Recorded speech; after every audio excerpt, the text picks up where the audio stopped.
Sunday and it's raining and it's horrible outside. So hang out with us and play Pokemon instead. Yes, I agree. How you, how you doing, Tom? You good? I'm good, mate. I'm good. I've got myself a little on-air sign. There it is. So I can pretend I'm like a oh, this is difficult. There it is. There it is. All So, right. Yep, you got there. you You got know, there. I was trying. Any time, right? Genuinely, that I try and look professional on this channel, it always backfires on me. I need to learn to stop doing that. Um, I feel like if the past just like half an hour has taught me anything, it's that all the preparations in the world like won't stop all of the technology you need to work from just like just shitting all over all of your good intentions at the last minute. uh, Um, mate. which I mean happened last time when we tried to do this the other week, Yeah, which we did were not able to do, but we're here now. yeah, we are. Um, how have you been since the last stream? Yeah, I've been alright. Well, I'll tell you what, I wish to tell the story of what happened, right? Right, I was so annoyed. I mean, I mentioned it, right? I mentioned this off air that I was like getting everything ready. I was getting everything ready for the stream, and literally, like 2 minutes before I was about to send the link over to Kirsty so that it all like comes through the computer and the OBS, it, the the the like internet connection cut off, and the router that I was using basically fried internally, and I was like, why? Like it could not have happened like at a more inopportune moment than 2 minutes before I was about to send that that thing. But I've been alright. What have we been doing on the channel? So I did a stream where I ranked all the Kanto decks, which is still available on the Twitch for now. And then I was thinking we could All stick, right. yeah. And I was thinking once that's gone, Yeah. we'll stick that on the Patreon. So if anyone wants to come on like the Patreon, like there'd be like a piece of exclusive content for you. Um, That sounds cool. yeah. And then what else have we done? We are up to the second gym badge in Violet. Mm-hmm. It's took me about 6 hours to get there. I'm sure that I'm the only person that it's took 6 hours to get there, but I like went the wrong direction. Oh mate, honestly, anyone who's In been, Violet, yeah, anyone who's you been, can go whatever direction you want. yeah, well that's The whole point is that it's like open world ish. yeah, that's the problem that I had. I went the wrong direction in the open world. Um, yeah, I went the wrong direction, and then I just got battered. I got absolutely battered by all the like level 40s versus my like level 20s.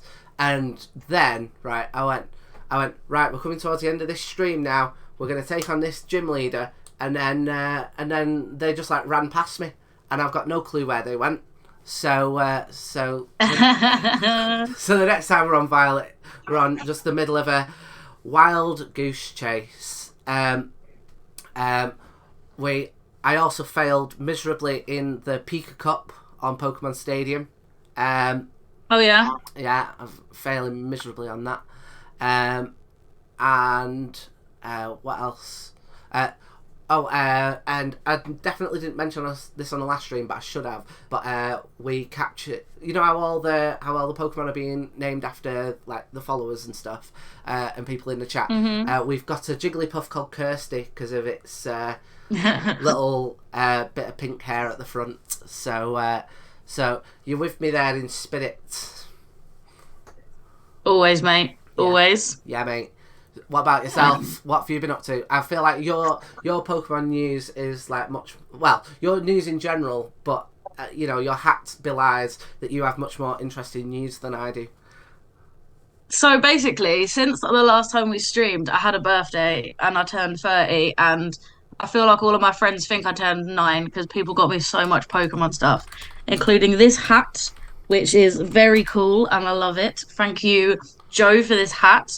Also, this hoodie. It's not really a hoodie, it's one of them like wearable blankets. And it's got pockets Oh, and it is shaped like a Snorlax. oh, that's cool. And it is the most comfortable thing I have ever owned. And I love it.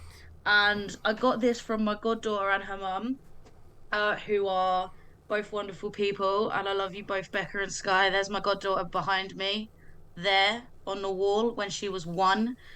She's 10 this year now. And they got me this and also a little, I should have had this closer to hand, but this little Charmander figurine. I don't know how well you can see that with the light behind it. And some Pokemon waffle makers, which I have not had a chance to use yet, but I will. I will do it. Yeah, that was not a particularly good shot of the Charmander, but it's very cute.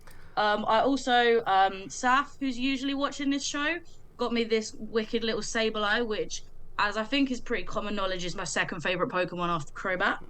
Mm. And then my buddy Ollie, specifically because he knew this was the next stream that we were doing, got me a little Oh, wow. Squirtle just for this Oh, stream, which I love. Thank you, Ollie. You're amazing. And finally, um, my brilliant friend Katie, who, if you've watched like the stuff I've done on Blizzard and Social Distance Warriors before, I have hyped up her stuff before because she is so insanely talented. She made us our very own mascot. She made wow. us a little Trubbish I'm that so, she crocheted herself. I'm And so, like, so jealous. isn't it cool? I love it so much. It's so derpy and cute. And what I'm gonna do, I feel like um, most people who have like seen other stuff I've done, are familiar with Katie's stuff. But just on the off chance, that anyone here is not familiar with Katie's work, I'm gonna just pop a little link to her Etsy shop in the chat. She goes by Curiously Colourful on all social media. And you can find the stuff that she makes because she's currently got some Bidoof earrings up in the shop. If anyone wants those, they're very cute, and she does like laser cut wood decorations. And I don't have them to hand, and I wish I did. But for Christmas, like this year or last year, I can't remember how recently she gave me them. She gave me some of the little like Christmas ornaments with like the Bidoof bum from the new Pokemon Snap, which I thought was just adorable as all hell. Mm. And yeah, I love this little guy. And yeah, that's what I wanted to shout out. I wanted to shout out all of my, oh shit, I'm not even done. Also, this color changing mug that my friend Vicky got me, which I very specifically made sure was clean for when I made my cup of tea ready for this show. So I could have it on. So I've got this Eevee mug and it looks like it's just got Eevee on it, and then when you put the tea in it, all of the evolutions appear behind it. Very And cool. again, I feel like everyone in my life has just decided that I'm a perpetual child and I don't need to grow up. So that's what I've been up to, just like all of this stuff. I So, don't it's kind of hat or Snorlax, isn't it? But oh well, I'm gonna try for both. well, I've got a couple of questions. First of all, have you slept in the Snorlax? What's I haven't. I wanted to call it a I haven't hoodie. slept in it. It's like one of those like wearable blankets. I haven't slept in it, but it is like very soft. Like you can just see the texture of Mm. it. Um, I love wearing it when I am hungover, as I am today. um, my, Um, my next question is because I'd watched this. Would you be willing to do us a review of the waffles? yeah. What I'll do is I'll make some waffles. Um, and I'll do a little video. So subscribe to the YouTube channel to see me making, eating, and reviewing. Like the waffles are just gonna be how good I am at making waffle batter, really. Like the only it's just gonna be these are delicious, tooting my own horn about how good I am at making waffles. Because like the waffle machine is just a regular waffle machine with like a Pokeball pattern on it, Mm. which is like cool. And I don't know. an excuse for additional content, which I will do for you at some point when I get around to making some waffles. Have you ever made a waffle before? I must have done. I think I've made pancakes more because I've not had a waffle machine very much. Mm. I'm pretty sure I had one in a shared house once upon a time. But it was easier to make toasties in it than waffles. So we basically used it as a toasty machine because like it's just two hot things that you squish food Mm. between. Yeah, They're the same thing, really. yeah. So we just sort of made like toasty, which had a waffle imprint more than waffles. But yeah, it's been a while, but I can't imagine it's difficult. Yeah, I know this is like a controversial take, but I prefer like Belgian waffles to potato waffles. Okay, that's fair. I mean, I don't really think they're that comparable. I don't know why they have the same name. Uh, I think Because it's. like, is a waffle just the shape? I'm Because guessing it must like, be. like, yeah, I don't think they're really. They're very different things. Like, are you in the mood for like some pastry? Or are you in the mood for potato? Like, if I go, oh, I want some waffles. In my head, I know if I'm thinking of potato or pastry. Do you know Mm, what I mean? yeah. Whereas when I say I want some waffles, I'm almost always thinking of pastry. Yeah, that's fair. Because like, if you're going, oh, like potato, I don't think the first thing you go to is potato waffles. I want some chips or Mm, like some like smiley faces. yeah. Or mash. Mash. I don't think I've ever been like, oh, I want some mash. Mate, I am like, for me, like as far as my stomach's concerned, I'm always like it. It doesn't know potatoes that isn't mash, so I'm just going out the middle. Just going out the middle, man. Um, what else? What else? I feel like there's another thing. Yeah. So what? When you put in the water into the mug, does Flareon turn up earlier than the others? Well, when the hot water goes into the mug, it fills up from the bottom up, and Flareon is on the bottom, so it appears at the same time as Espeon, Leafeon, and Sylveon. But now that you mention it, Vaporeon and Glaceon are both at the top, which are presumably the colder Mm, evolutions. yeah. I don't know if that was a purposeful decision, based on the same string of logic that you had, but Well, yeah, technically. yeah. Hopefully so. Hopefully that was a decision that they made. I tell you what. On that note, so I don't know about you, but I occasionally get people messaging me about the podcast. It feels like people do like enjoy it, which is really nice. Good.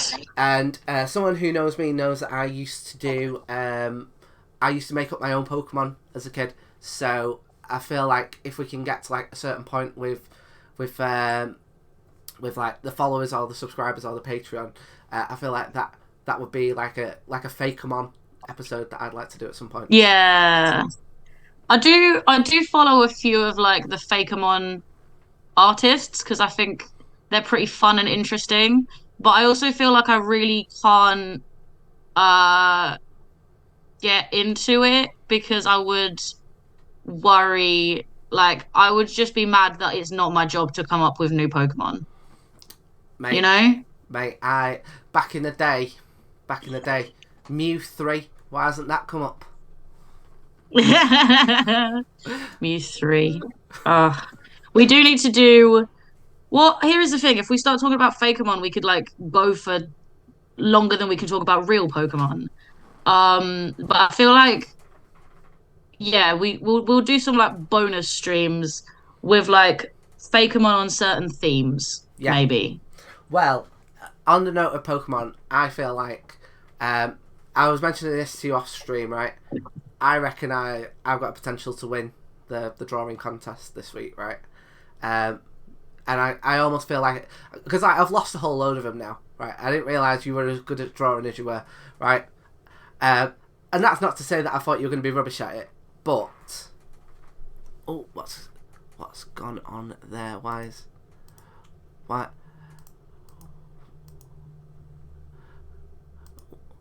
The your audio is not coming through. Is it? Oh, that's okay. Yeah, no, I was just on mute for a minute because I was typing a thing and I didn't want my clickety clackety keys to Oh, be thank the Lord. uh Thank the Lord. annoying. Honestly, mate, I'm like for this entire stream, I'm just like I'm so jittery about because of like the tech issues from the last one. So I was just like no, no. But yeah, I feel like I've almost cheated a little bit, and because I want to win the odd one of these. So I feel like I'll show off my Squirtle. I feel like I've really pulled out the all the stops on this. I'm gonna put me full screen. I'm very intrigued. Yeah. I am very intrigued. So this is what I went for with this week. Okay, I have to wait till it comes up on the Twitch because I cannot see your face on Zoom. Just if anyone wonders why I'm not reacting for like 5 minutes. Well, I'll tell you what. I shall. Oh. Yeah. So. Oh, that's from the episode, isn't it? Yeah, that's how. That is from the episode where we first meet Squirtle, where the house catches fire and the naughty Squirtle squad become firefighters at the end. Yes. Yes. Yeah. I actually watched that episode recently because like me and a mate have started rewatching the first series of Pokemon, and he keeps going, "Oh, we've still got episodes of Pokemon to watch." I'm like, "Yeah, we're gonna be watching it for fucking months, mate. If you actually want to finish all of Pokemon, or even just all of like Kanto." Although I will push to do at least the Orange Islands, if not Johto as well.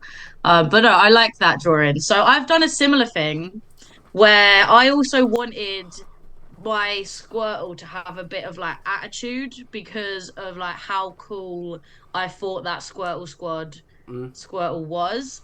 So I've also given him glasses, and he's also flipping off whatever his water gun is. Oh, that's very good. I do like that. This is the alternate reality Squirtle if he stayed naughty. Well, I mean, if Ash hadn't saved him, like who knows what would have happened. I mean, I feel like I've gone for them, like they're like saving an Oddish, from like being like they've got like the little grass type is gonna really struggle in the fire. Yeah, and there's like a fire hydrant here, but he don't need to use it because he's a Squirtle. Because he is a Squirtle. Because he's a right. Because he's got his Yeah. water powers. Yeah. Mm-hmm. Oh, he's smashing it, right? Right. Well, I'll tell you what. I'll show you off my Wartortle next, where I feel like I didn't cheat as much on this one because, as I think we'll probably find out in the Wartortle episode, there wasn't as much anime material for me to pull from. There's really not. So what I went for with this is him surfing. All right. Using the move surf. That was kind of my my like logic there. And there's like a Staryu. There's a Staryu. Like he's so powerful. He's like swept a Staryu and a Shelder up in his little surf wave. That's cool. Yeah. So I have stuck with the attitude approach because I quite liked doing the Squirtle action shot. So my Wartortle looks like this. Oh, so that's pretty cool. Like doing such a powerful water gun that he's propelled himself up off the ground. That's because I thought it would be because like you said, like Wartortle doesn't have the same level of like story, so I figured I'd just stick with an action shot because I was feeling pretty good about how Squirtle turned out. Well, for the Blastoise, tell you what, do you want to do your Blastoise and then I'll show my pathetic attempt at a Blastoise? All right. So my Blastoise is big fat boy, Yeah, and I love him. yeah. Love a big fat boy. I definitely did not gauge how big I'd made his head when I drew it, and then I just went fuck it and stuck with it. But I find something about him quite endearing. This is my Blastoise. Oh, that's sick, mate. That is like, oh, mate, it makes me feel so bad about what I'm about to show. Yeah, that's pretty cool. Well, I'll tell you what, right? Let me show you this. And if anyone's interested in how I drew these, I have already stuck them on the YouTube channel, and you can see it because I'm like, what's the word? I'm like commentating as I'm going, and like there's a point where I've just messed this up. So this is what I went. So this is what I went for. This is inspired by the intro to the Indigo League series, where it goes like the camera pans past a Blastoise and a Venusaur and a Charizard. So that's what this, So that's what this is meant to be, right? But I recognised quite early on that I had made his face too dark, so as a result, no shading could occur, and also. Right, like midway through, I was like, does Blastoise have a tail? I can't remember if Blastoise got a tail. So I added in this tail, and then I personally think it looks like he's got his wang out. It does a little bit, doesn't it? It does look like a bellend. Yeah. Like a pointy bellend. So yeah. I love it. So. I do have a confession to make regarding my Squirtle drawings. And that is my videos did not. I will upload what I have, but halfway through my Squirtle one, I realized I had not started recording. So I have half a Squirtle drawing video, and then I have no Blastoise drawing video because I did not hit record on my phone because I'm a silly idiot. So apologies about that. I thought about like starting again so that I had the video. Especially because like when I originally did it, it was like half an hour before the original stream was supposed to be. And then when the stream got cancelled because of the internet issues, I was like, I've got time to redo this if I want to, and then I proceeded to not do that. But then I was like, no, because if I've already drawn one, that's like I've had a practice go, and we don't have practice goes. So I figured it was best not to. If someone like desperately wants a Blastoise video, I can do another one at a later date, I guess. But for the purposes of this, that is what my Blastoise looks like. And if I do a video, it won't come out looking the same. Yeah. So. And what we're as again the people who've watched this a few times now, we'll put those out online for you to do a competition for whichever one you prefer the most, and then people have been doing these competitions themselves, and we'll put those on our like Facebook page and stuff like that, and also enter those into competitions. And if it wins a competition, we then use it as the thumbnail for our for like the podcast and the YouTube videos. So you could have your artwork be the thumbnail of a podcast. And the rules. That's very cool stuff. Yeah. And the rules are just you have to do it in 10 minutes. No like do-overs or correcting your mistakes. Like my Blastoise has his willy out, and I have to live with that. And it has to have some colour on it. Okay. Well, Yeah. Shall we get on with the podcast? Yeah, mate, let's do it. So, So, Squirtle. yeah, mate. Squirtle, the final of the Kanto starters. I feel like they're all kind of equal. Mm-hmm. So this is, I think, last but no means least for the Kanto starters. Yep. And Squirtle has the luxury of being quite prominently featured in the anime. So, I think it resonates with a lot of people. Mm-hmm. I do think I did like Squirtle's like character. Mm. I think Squirtle felt like a really well-rounded kind of um like personality. Mm. Um and I liked that. I liked that for them, for that little guy. I think Squirtle has one of the most fun introductions. I Mm. think he's like I like naughty Squirtle playing pranks on people.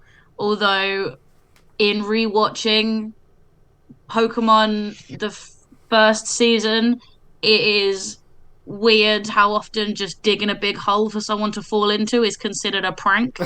Um like um Well, and doesn't that happen like to I Team like Rocket?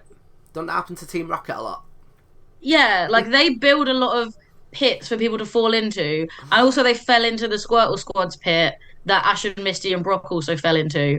And like Officer Jenny is going, oh, the Squirtle Squad are pranking people. And then there's like shots of them doing graffiti and people falling in holes. And I'm like, how poorly maintained are the roads in Kanto that like some turtles can just like dig a hole and people will walk over it and won't be able to tell the difference between a hole they can fall in and the ground. Um, but I do like the way the squad are introduced. I like that. I like that they're naughty, and I like that.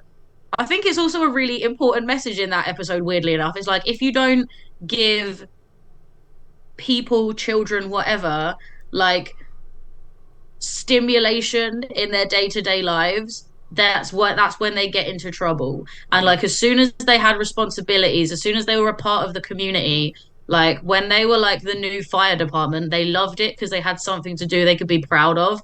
When they were sitting around doing nothing, that's when they started getting into trouble.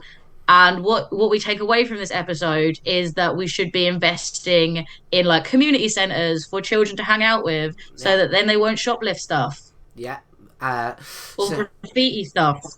Yeah, and if you have an issue with rogue turtles digging holes in your town to the point where you can't notice whether or not the ground is solid or has a hole in it, you might want to get onto your council about the pothole situation. Mm-hmm. Yeah. Oh, councils don't do shit about potholes. Councils are fucking useless, man.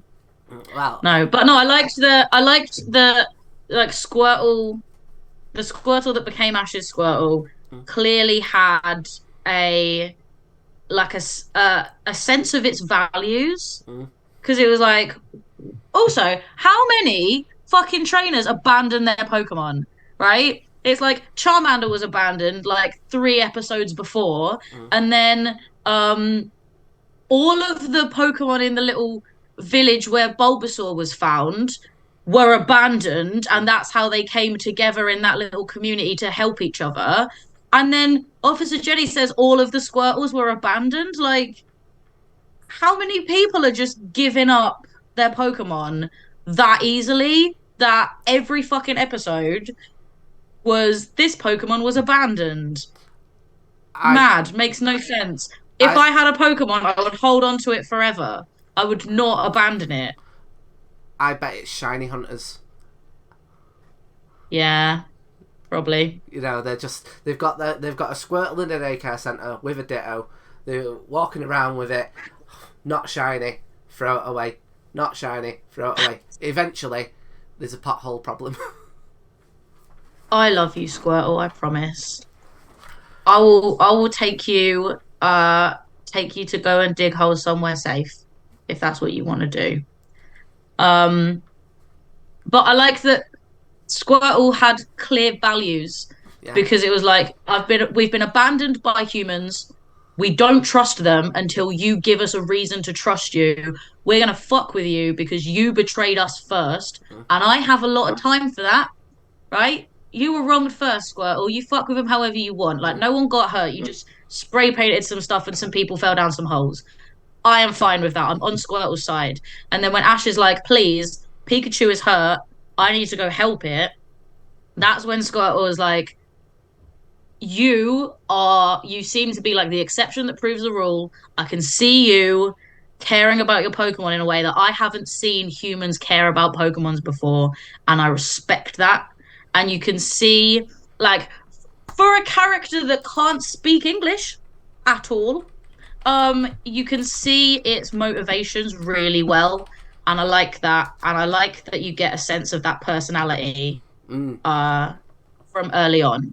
And I think that made Squirtle a very memorable character Mm. because like they weren't just naughty, they were naughty for a reason. And as soon as their like needs were acknowledged, they stopped being little shit, Mm. you know? Yeah. Well, something that I discovered in the prep for this episode, canonically, Gary Oak gets a Squirtle, Yes.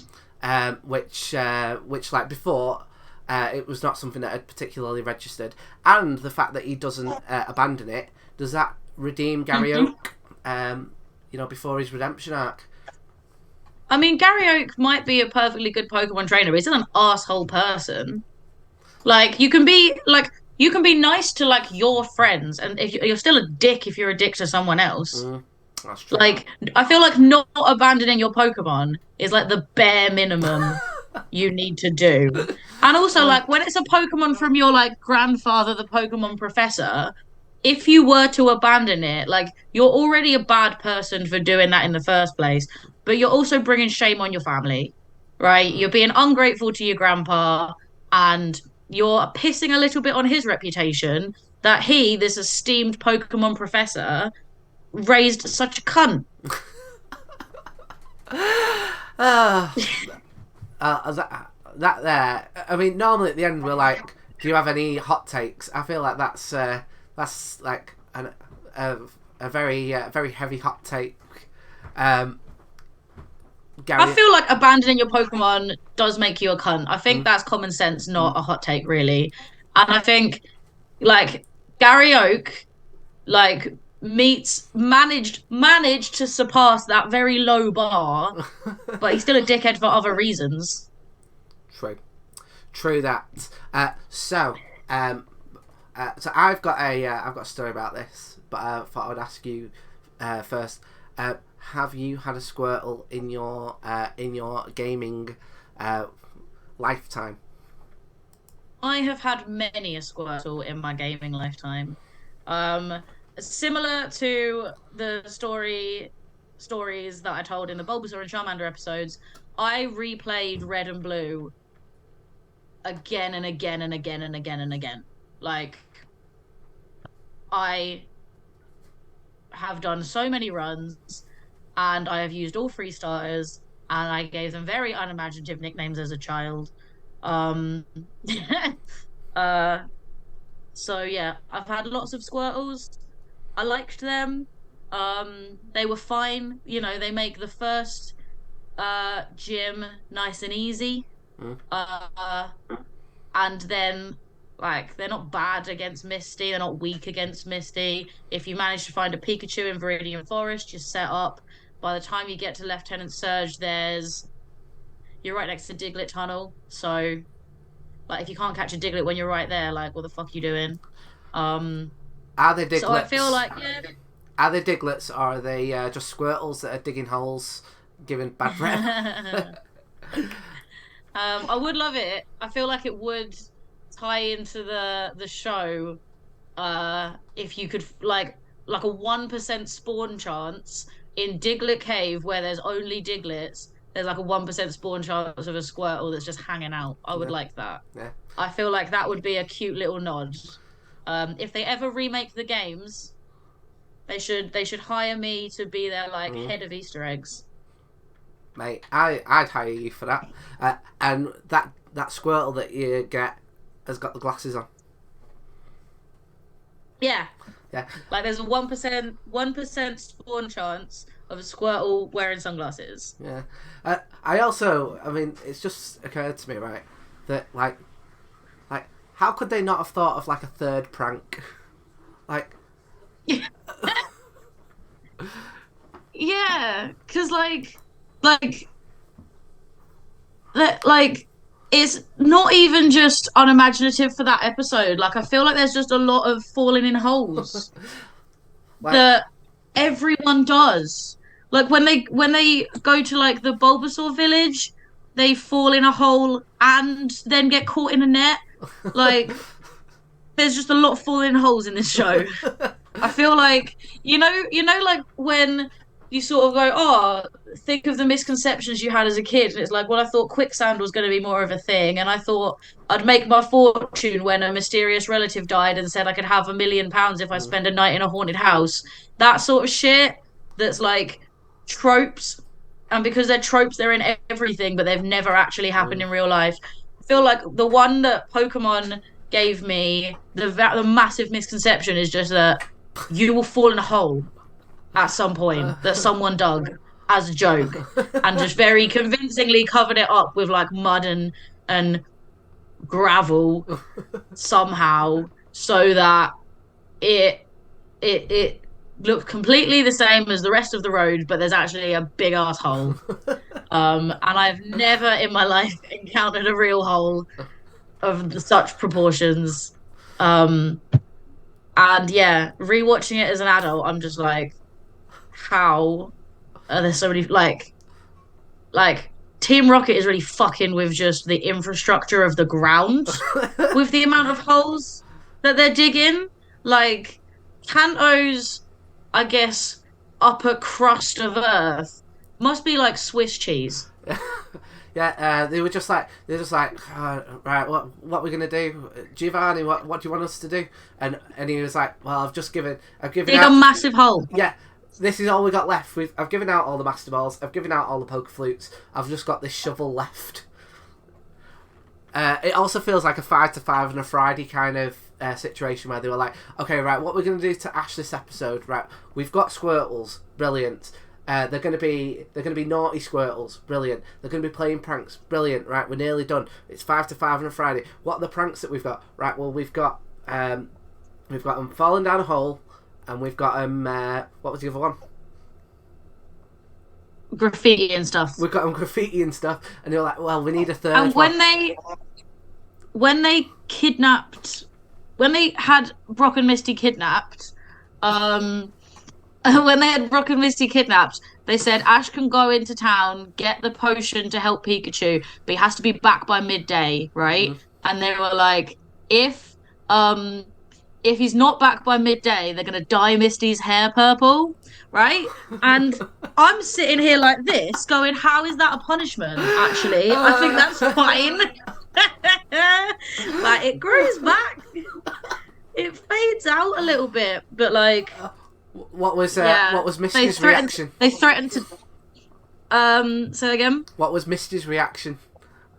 Oh, she was like, oh, I can't believe you'd threaten a natural redhead like this. And it's like, what? Are you like, okay, I'm excited that you're proud of being ginger, but like purple hair is cool, okay? Don't be a bitch, Misty.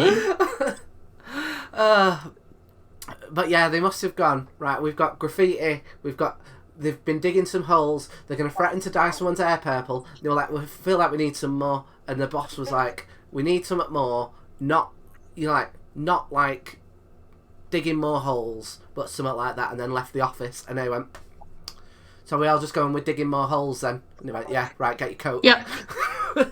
Yep. So, can you remember any names for any of your Squirtles that you might have given, like Charlie the Charmander? Hang on a second. We've just had a comment in the chat. in the Japanese version, they threatened to kill Misty. Like, Wow. that's fucking dark. What? That's so dark. That is Wow. mad. Like, okay. I Wow. mean, there are more like bits where even in the UK, like they had some bits where they have like the bit where Ash goes into the shop in the Squirtle episode. He gets there, he surprises everyone, and they all turn guns on him, which I was surprised didn't get edited out Mm. for the English version. Um, Yeah, I was gonna be like I know I'm pretty sure that in the Safari episode, the reason why the Safari episode is banned because he gets a gun pointed at him, and so all of a sudden he's got yeah. all these toros. Uh, um, Mm-hmm. but when you were like, oh, when he goes into the shop, I was like, oh, it can't be the gun episode. That's the toros one. But yes, Yeah. They do all point guns at, and then because Team Rocket show up also with a big gun. Um, but yeah, and it's just like there was just very casually everyone in like the local shop just like had a gun that they were just like, the fuck are you? And he's like, I would like a potion to heal my Pokemon, please. Like, and that did not get edited at all when it came over to the UK. wow. Um, I get why these Squirtles were like so aggressive then, if that's like normal. Mm. Um, but But yeah, so I do you also want to go back have. to your question, or Well, I mean, are we going to talk about guns some more? well, I have two things that have popped into my head. Firstly, um, like how upset do you have to be at a bunch of holes being dug that you're like, oh, another pothole, right? Right, Terry, tomorrow you're gonna go and buy a shotgun. Yeah, to like, deal with these turtles. Yeah. Yeah, these turtles are causing such an issue. I need a Glock. But my other one is, did they threaten to kill Misty with purple hair dye? I don't speak Japanese. I wish I knew. Oh, well, neither do I. It will be an eternal mystery. So, yes, so my question was, can you remember any of your nicknames? Can you remember any stand-up moments that you had of your own Squirtles?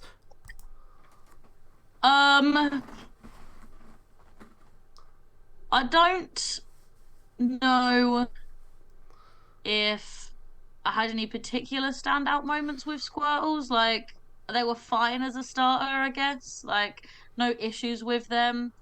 Definitely had too many of them called like Sammy and other very imaginative names for a Pokemon that's name begins with S.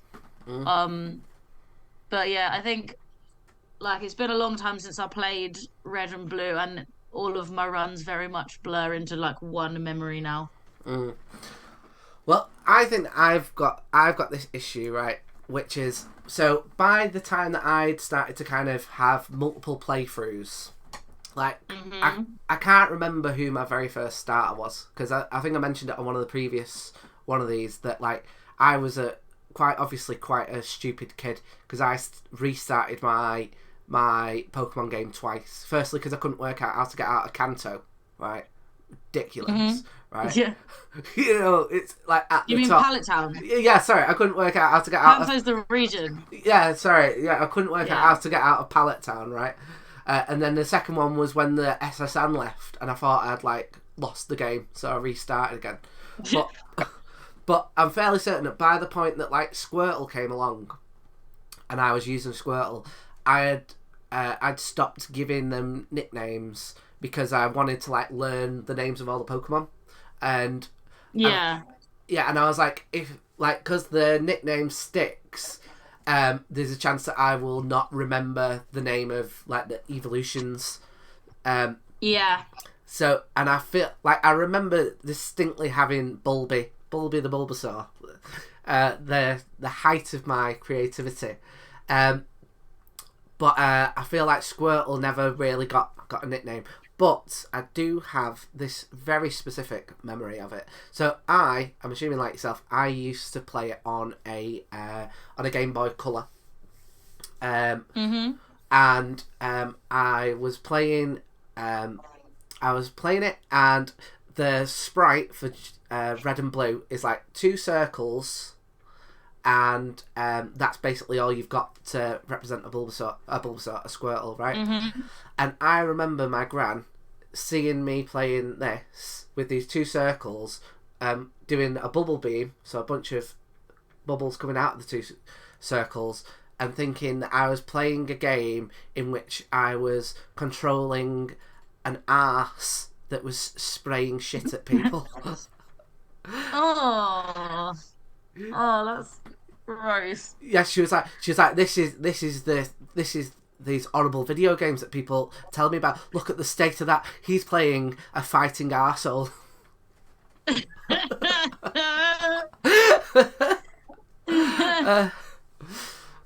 So that's my main memory of Squirtle. So should we have a look at their Pokedex entries? Let's do that. Right, Let's do that. Here we go. And I'm just gonna swap it over. Okay. So have you got it up on yours as well? I do not. I can get it up. I can see it on the Twitch stream now because it's Fabulous. Bitch. Well, we've got here red and blue. After birth, its back swells and hardens into a shell, powerfully spraying foam from its mouth, which to me imply. I like Googled it, and I was like, do some turtles have soft shells that harden? Turns out that's true. So I was quite surprised at that. Yeah, I was surprised at that. Called leatherback turtles. That's really cool. Yeah. That's pretty cool. Yeah. I was. I feel like maybe because this is the first one that's, I feel like, quite close to like a real life kind of animal. Maybe they went like a bit more realistic with this one. Yeah. I mean, you can see where they've drawn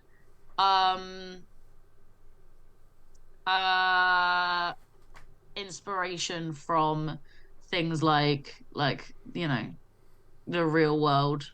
And I guess this is a very like clear parallel with something else. With something real that exists. Yeah. Yeah, it's not too big of a stretch to go, do you know those turtles? Imagine if they could also, like, spray water. Mm-hmm. Yeah. We've got that in the next entry, which is yellow, which is shoots water at prey while in the water, withdraws into its shell when in danger. Something else that I feel like I picked up on with this, right? Again, this is just because we've done a whole bunch of these now, right? I feel like this might be the first one where it's been giving us almost two separate pieces of information per Pokedex entry. Yeah? Yeah? Like, I feel like other ones... Yeah, I feel like the Bulbasaur one was like, it gets a thing sprouted on its back, and then that was more or less it. Whereas this, it's like, shoots water at its prey, and withdraws into its shell. And these are like things that I think have been canonically put into like the anime, and like one of my key kind of memories of Pokemon Snap, the first one, is when the Squirtle goes into its shell and you've got like fire it up the mountain. Yeah, I get that. Yeah. My question to you is, what do you think that the prayers that it's mentioning? Maybe like Squirtle. I don't know. What do they eat? Well, that's what I was going to ask. So it's got to be a living thing because it's prey. Does Does it eat like Goldeen? Yeah, well, that's what I was going to say. Don't Do you know. think it's eating another Pokemon? Yeah, like Pokemon canonically eat each other. Like it, like it says in the early episodes, like Spearow and Pidgey eat like Caterpie and stuff. So like that's you know Okay, so if you were a Pokemon information that we trainer, are just given. yeah, if you were like a real life Pokemon trainer, and two of you and you had a Caterpie and like a Pidgey, right? And like Pokemart's not for miles. Would you let the Yeah. Pidgey eat the Caterpie? Well, this is kind of a thing that's like glossed over a bit in the show because like you you bond with the Pokemon and they stop acting like wild animals and start having like a lot of sentience. It's like saying like, oh, if you had a cat and a rabbit, um, would you let your cat eat your rabbit because it was hungry? And it's like, if you had like a cat and a budgie, would you let your cat eat the budgie because it's hungry? And it's like, if you've connected with that creature, like presumably you don't want it to die. Um, um,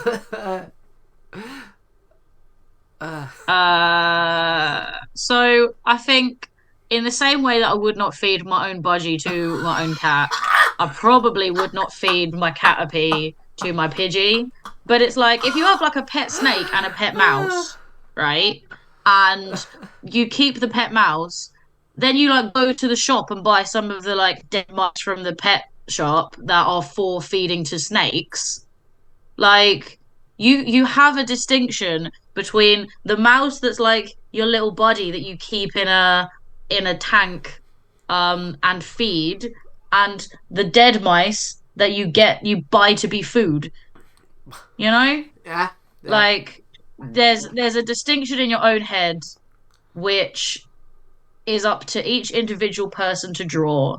And if I've bonded with my Caterpie and it's my little buddy, I'm probably not going to feed it to another Pokemon. But if my like Spearow needs to eat, I'm going to go let it hunt some other Caterpie. I think that's a very fair and intelligent question to be asking a very asinine question.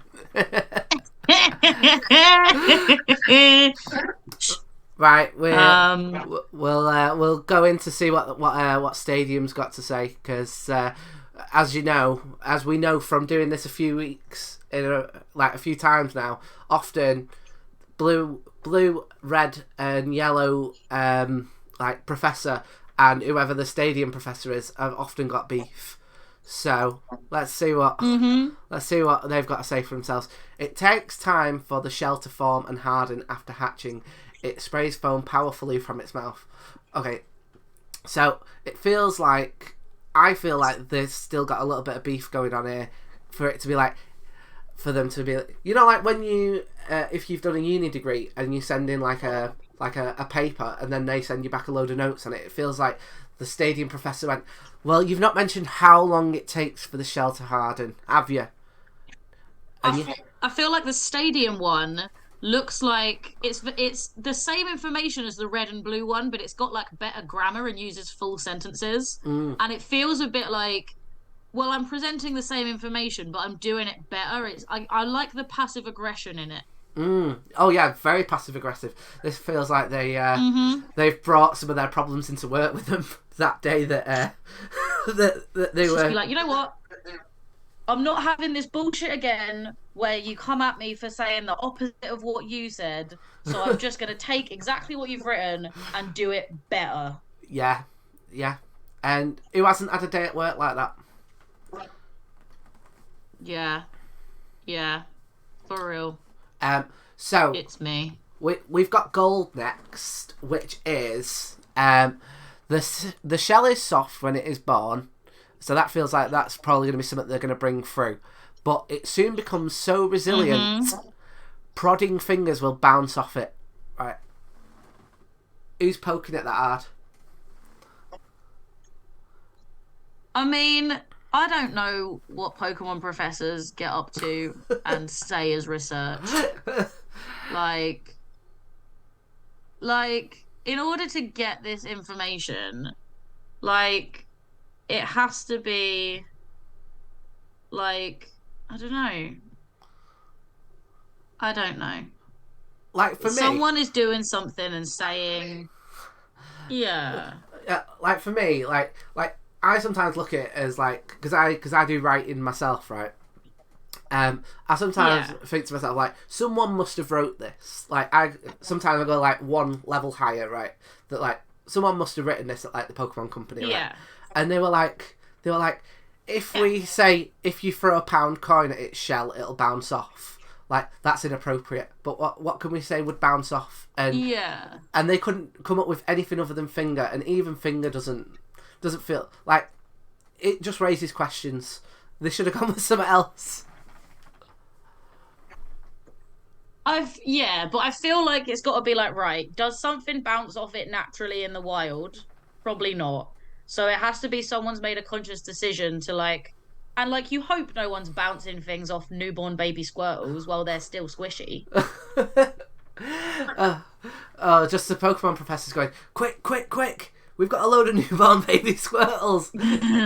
Get prodding. They're still So squishy. yeah, yeah. Um, so we've So you see how it goes. yeah. Maybe that's one of the reasons. Like when you like apply to be a Pokemon professor, it'd be like, do you want to be a Pokemon professor? We've got competitive rates. We've got all the newborn squishy turtles that you could ever wish to prod. Like I hope I like to think it happened by accident. Like someone just sort of like just give it a little like tap and was like, "Oh, I bounced right off. That's weird." Um, although the poking and the bouncing and the prodding is also in the silver entry, the Stadium 2 entry, um, and Heart Gold and Soul Silver further down. So it like someone is like found this out and really wanted to make use of this information. They were like the poking and prodding Squirtle information is hot off the press. Get that in the Pokedexes Yeah. now. Um, It's but like if we don't have it in as many Pokedex entries as we can, it's a waste. yeah, And I have poked this Squirtle for nothing. it's like in like March and April time when all of the like road when all the roadworks happen because they're like if you don't use the budget you're gonna lose it. They're like, look, we've got all these turtles in. They've got squishy shells. You need to do something with them now, otherwise we're never going to get a soft shell turtle in ever again. So you get prodding, Professor Oak. um, but we do have a change for Crystal, which is when it feels threatened, it draws its legs into its shell and sprays water from its mouth. Which I don't know if that's to do with the prodding now. Yeah, maybe people were like poking these baby Squirtles and then they withdrew into their bouncy shells and someone was like, oh, that's some new information. Because it's like, it says when it feels threatened. So you have to know how that Squirtle is feeling. You have to know that you threatened it. Oh, this again. This feels like morally dubious ground that these professors are are operating in. Look, how do we know it's not threatened unless we're just poking it? Yeah. Yeah. And like, yeah. Um. I feel like some more context would definitely help because I don't have a high opinion of Pokemon professors right now. No. And it right. You can even see there with Ruby and Sapphire, right? That like you can have more than one line, but they've chose not to use it. Yeah. They were like, no, Yeah. it's clear enough why we've been poking and prodding these turtles. Yeah.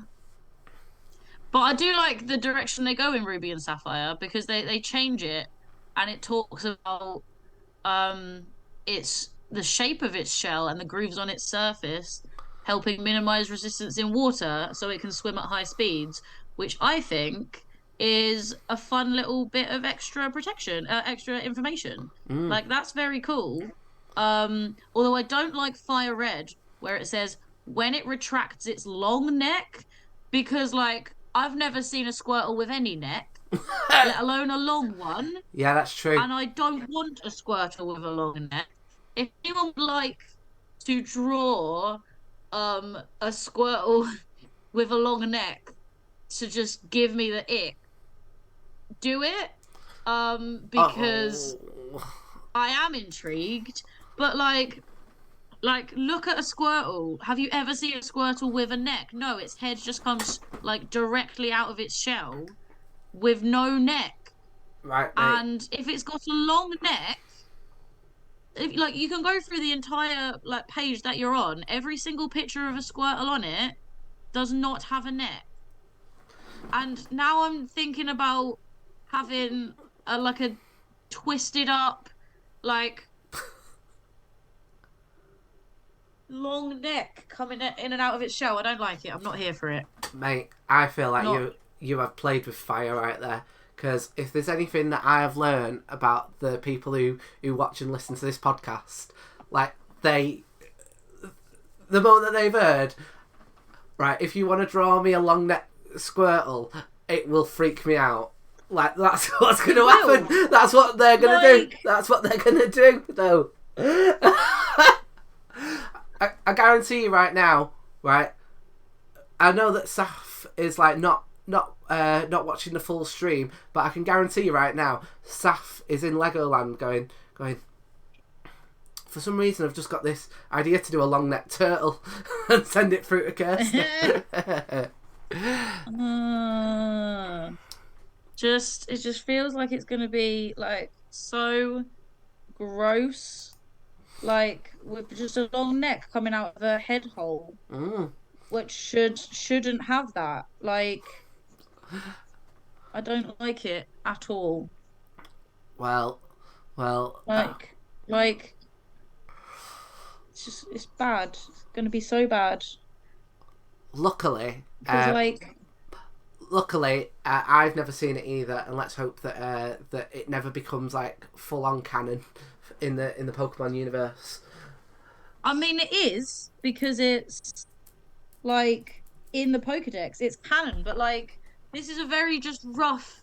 Like, how bad does that look compared to what we want a Squirtle to look like? Let me just put that full screen. Isn't that traumatizing? Don't you hate it? Do you know what that looked like? That looked like long neck turtle coming up. I told you, Saf would call you on that. Like, but do you know what that reminded me of? Did you ever play those like you know those like games? Not games. It's like a toy that's like all on strings, and it's like got a base, and it's just you press the base, it goes. It looked like someone had pressed the bottom of it, maybe poked its hard shell, and made it go. yeah. So, let's hope that the Pokemon Company never go. Do you know what? People are really longing for a long neck Squirtle. Let's change it up, as opposed to its current design, where I feel like it almost always looks a bit like John Prescott.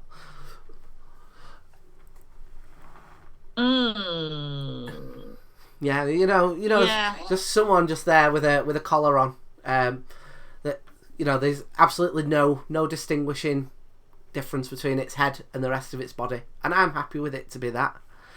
I'm just having a look back through some of these Dex entries. We've got Diamond and Pearl.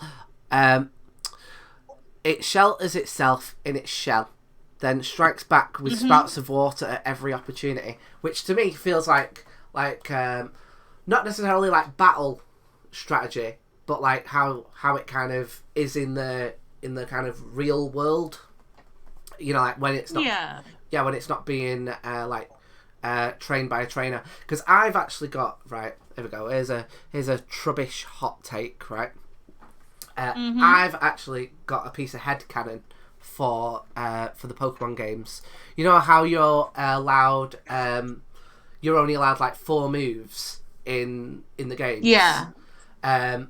I've got this headcanon that the reason why that is that if you're like an official Pokemon trainer that like does like the Indigo League and stuff like that, you're only allowed to have your Pokemon do 4 moves per battle. Okay. Yeah, that makes sense. Yeah, so like it would know. So like if you had a Squirtle, it would, you know, and you decide, and it then learned Hydro Beam, it would still know Hydro Pump.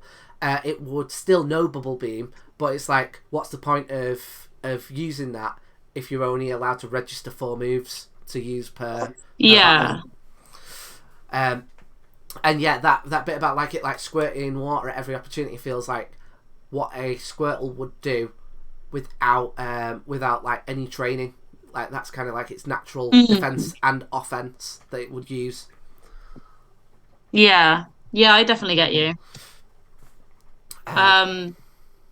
Yeah, because that's like its signature move, isn't it? Okay, so we are actually powering through these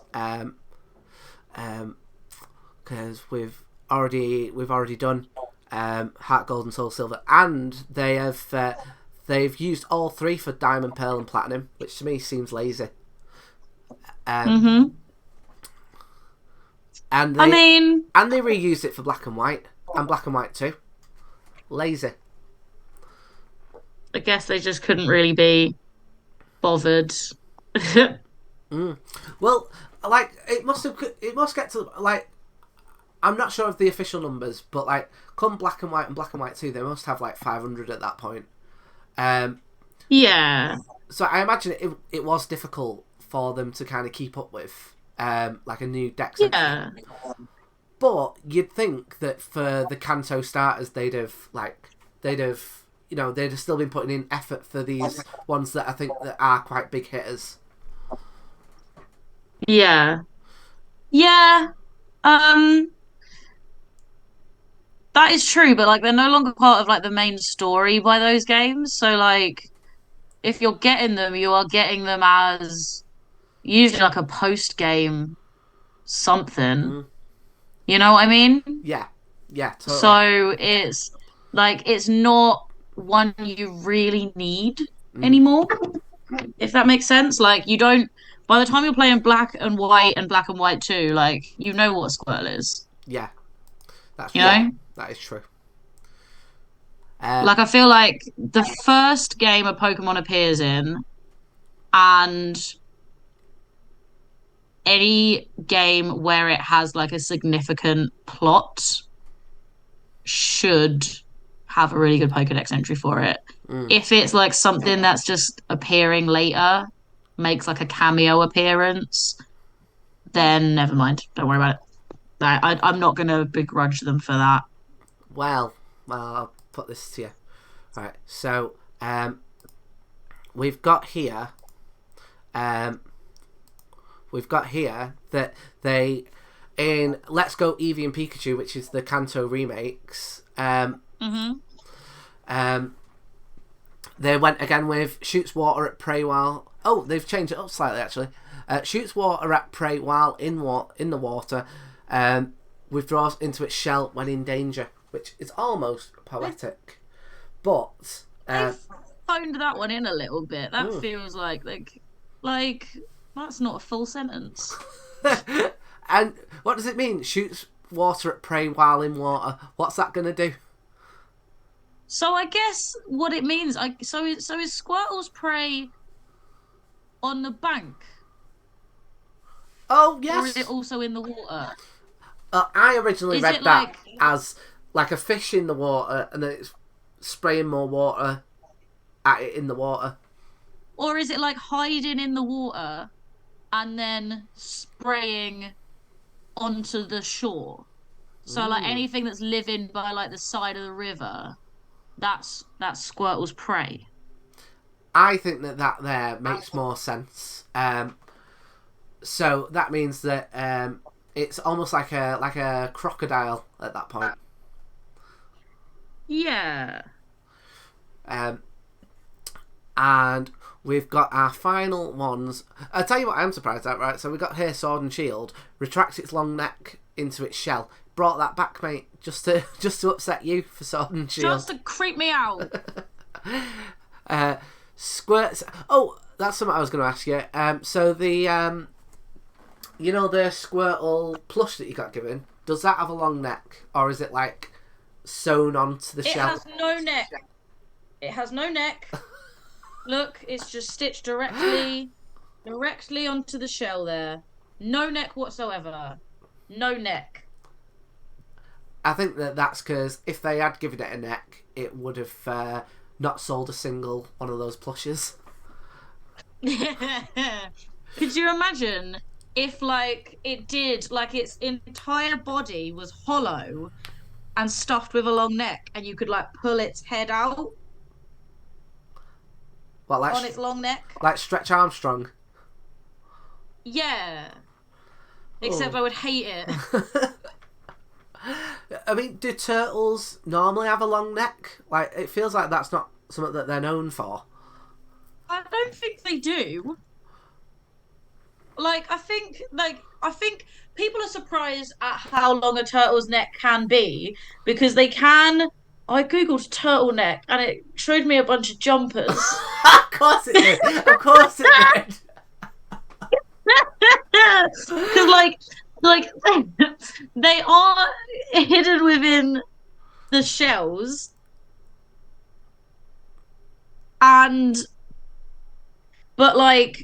so I guess people are surprised when they can reach out with their neck, yeah, because they're used to them being. But I don't think it's weirdly long. Right. Well, that's good to know. Because right, so. But having said that, like a turtleneck jumper is like called that because it has such a long neck. So maybe they do have massive necks. Well, their neck has got to get all the way out from under the shell, but I wouldn't necessarily but it feels long enough to be logical. It doesn't feel like this Squirtle already has its head out. You know what? Like, you saying the word shell has just reminded me of that I did give my Squirtle a nickname. oh, did you call it Shelly? Call it Shelby. Oh, Shelby. yeah, call it Shelby. Yeah, and I think I must have thought I was the height of humour at that time. I remember, right, this is going slightly off Pokemon topic, but a couple of years ago I came across what I consider to be the first joke I ever wrote. Oh yeah. And it was like in a piece of IT coursework, and it was like you had to come up with like a brochure for like a technology company. So like I think it was a gaming thing. So it was like if you signed up to this fictional shop, you could get like offers on Pokemon games. You could get offers on like Star Wars merchandise. And one of the things for signing up was a £3 to be able to be spent in any pound shop. And the moment I read that, I thought I was the height of hilariousness the day I wrote that.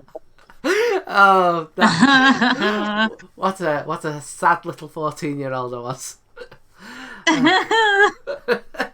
I mean, everyone's got to start somewhere.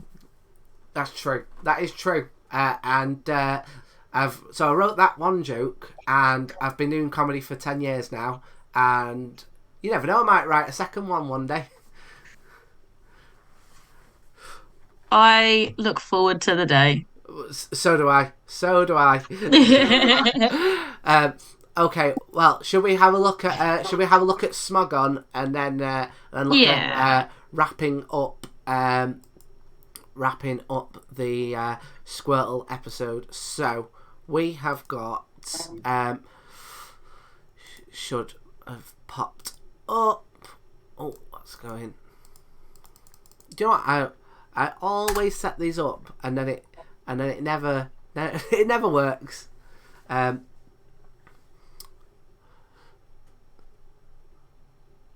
It did briefly come up for a second whilst that's loading up. All of its stats were in the red, which I think is to be expected, as it is just a start Pokemon. Yeah, it's the first evolution Pokemon. If it had amazing battle stats, you'd be way too overpowered at the start of your game. I think it's gonna be exactly what you imagine. Really, it's fine. Yeah. You've got here that it's using the little cup, which is like for all the kind of baby Pokemon, which I think again it would be expected because, like I said at the beginning of this episode, I think that it's not a coincidence that that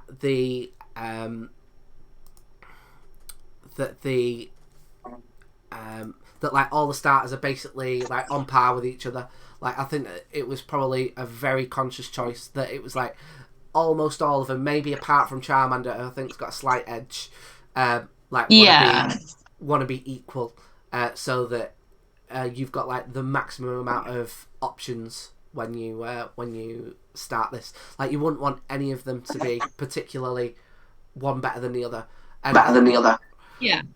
And I think that happens later on in the series. Like I feel like for like Platinum, I felt like Chimchar felt like they were slightly above the other two. I mean, maybe that's a hot take.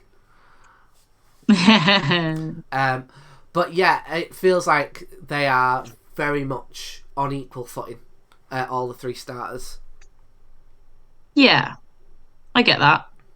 Yeah, definitely. And I think that's a fair way to start it. I know that they did put a lot of thought into that because the reason that Pikachu ended up being the mascot and Ash's starter, but you can't actually get a Pikachu as a starter in red or blue, was specifically because the writers didn't want the any kid who had a favorite out of the three to feel left out if Ash didn't pick theirs, because all the kids are going to pick the one that Ash has if he doesn't get all of them. So that was the thought process behind Ash not actually getting any one of the three starters that you canonically get. Wow, So I did not know that. It makes sense, and they'd be on a fairly level playing field. I do know that originally he wasn't meant to get a Pikachu as well. He was supposed to get a Clefairy. Yeah. But they thought it looked too girly and it might put off boys from wanting to watch the show if he had a cuddly pink thing. So they gave him a cuddly yellow thing. Bad. Which, I mean, I don't know how I feel about that, but I do think Pikachu ended up being a decent mascot, and I think it did free up Clefairy to do, to have its whole Mount Moon story and be a bit more mysterious. Yeah. And interesting. Yeah. Okay, so should we give this our Trubbish rating? I think let's do that. I think Squirtle's gonna. I've already forgotten what I gave the other two, to be honest. But I feel like Squirtle's gonna be pretty high. I think Squirtle's like a solid 9 out of 10. Wow. And it is largely down to its attitude in the show, because I don't really use it a whole lot. Obviously not now. It's been a long time since Squirtle was an option on a starter that I played. But I feel like I have a lot of respect for Squirtle's character in the show, and that has stayed with me, and I think that was well done. I think that's fair. I'm gonna give them an 8. Okay. And for similar reasons, I think it's very well done. I think the anime boosts it up, but I feel like, again, like yourself, I'm not entirely sure what but I gave the other two. But I feel like most of the starters are like solid 8s. So based on me feeling like I've given the other starters an 8, I'm also going to give this one an 8, just because I feel like there is room for it to progress like further. So that's why I'm not quite giving it a 9. But yes, I think one, it's a decent water type. As I've mentioned on the podcast before, I very rarely pick the water starter because there are so many water types. So it feels a bit, it can feel a bit of like a I don't know, like a bit of a wasted choice when like decent fire and decent grass types I think are like a little bit rarer. But yeah, I think the anime plus the fact that it was designed to be as equal and as good as it is, I'm going to give it an 8 out of 10. Cool. I get you. Right, and that there was Squirtle, and we shall go into the break. So yeah, it's I mean, we'll probably go over it in a moment, but I get the feeling that Wartortle and Blastoise are not going to be quite as long as the Squirtle one. Like, they don't feel quite as entrenched. Yeah, no, I agree. I feel like they have a lot less, a lot, like they don't appear as much in the show, which means that it's they're easier to just like fade into the background a little bit. Definitely. Again, it's similar to like Ash's Ivysaur, isn't it? Ash's Bulbasaur, because that doesn't evolve versus Charmander, Charizard. Don't quite. It can't quite go up as high, I think. Yeah.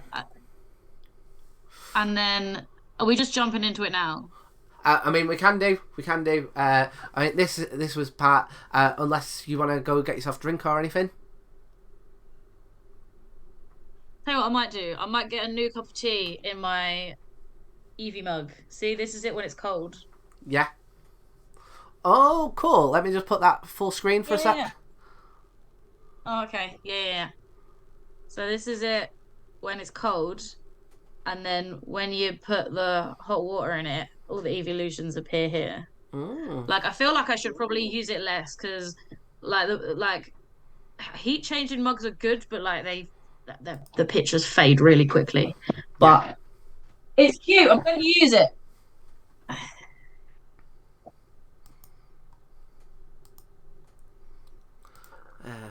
But yes, on that note, thank you for joining us with the Talking Trubbish stream. We do appreciate that people enjoy it, and like people get involved with us, just kind of messing about and talk about something that we enjoy a lot. I've had a lot of people like mention it to me at gigs and stuff, which is really nice. If anyone's interested, I've got a couple of gigs coming up. I've got my the stand-up horror show, which is like an occult cabaret night, which is on June the 3rd, which is on at a place called Face Bar in Manchester. And I've also got one with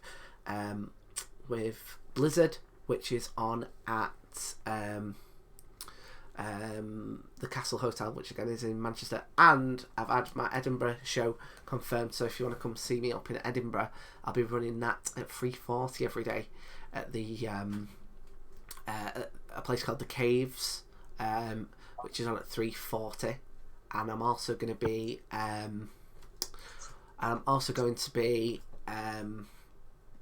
doing like fortune telling and psychic readings and stuff like that, like on the streets of Edinburgh, which I think will be really cool. I did a mind reading thing the other night at Blizzard, and part of it is that it's meant to be like a comedy version of it. But at the Blizzard show, which is going to be on tomorrow, I think, where if you want to watch that, I I actually got the mind reading bit right, which I was one surprised at because one, I didn't intend for it to be right, and two, I had loads more jokes like set up. I had loads more jokes set up, even though I'd like gotten it right, and I was like, well, I can't carry on with this psychic reading bit if I've just got it right, kind of. But yeah, like people have been coming up to me and being like, "Oh, I've heard it got podcasts and stuff." So hopefully the word's getting out there that we are doing this show, and we do appreciate the fact that you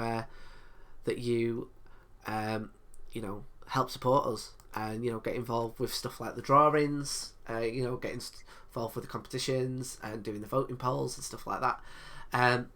Cause you guys are ace. Oh, on the note of that, if anyone wants to follow the Hot Storm Productions channel, which we host this on, I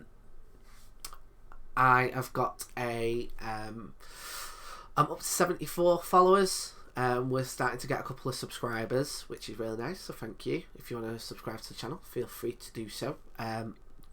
And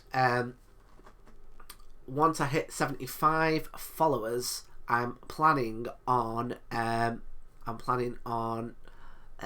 playing Bubsy 3D on the channel. Oh, now you're back. Tell you what, I'm gonna go just grab myself. I'm gonna go grab myself a drink dead quick, and then we can go into Wartortle.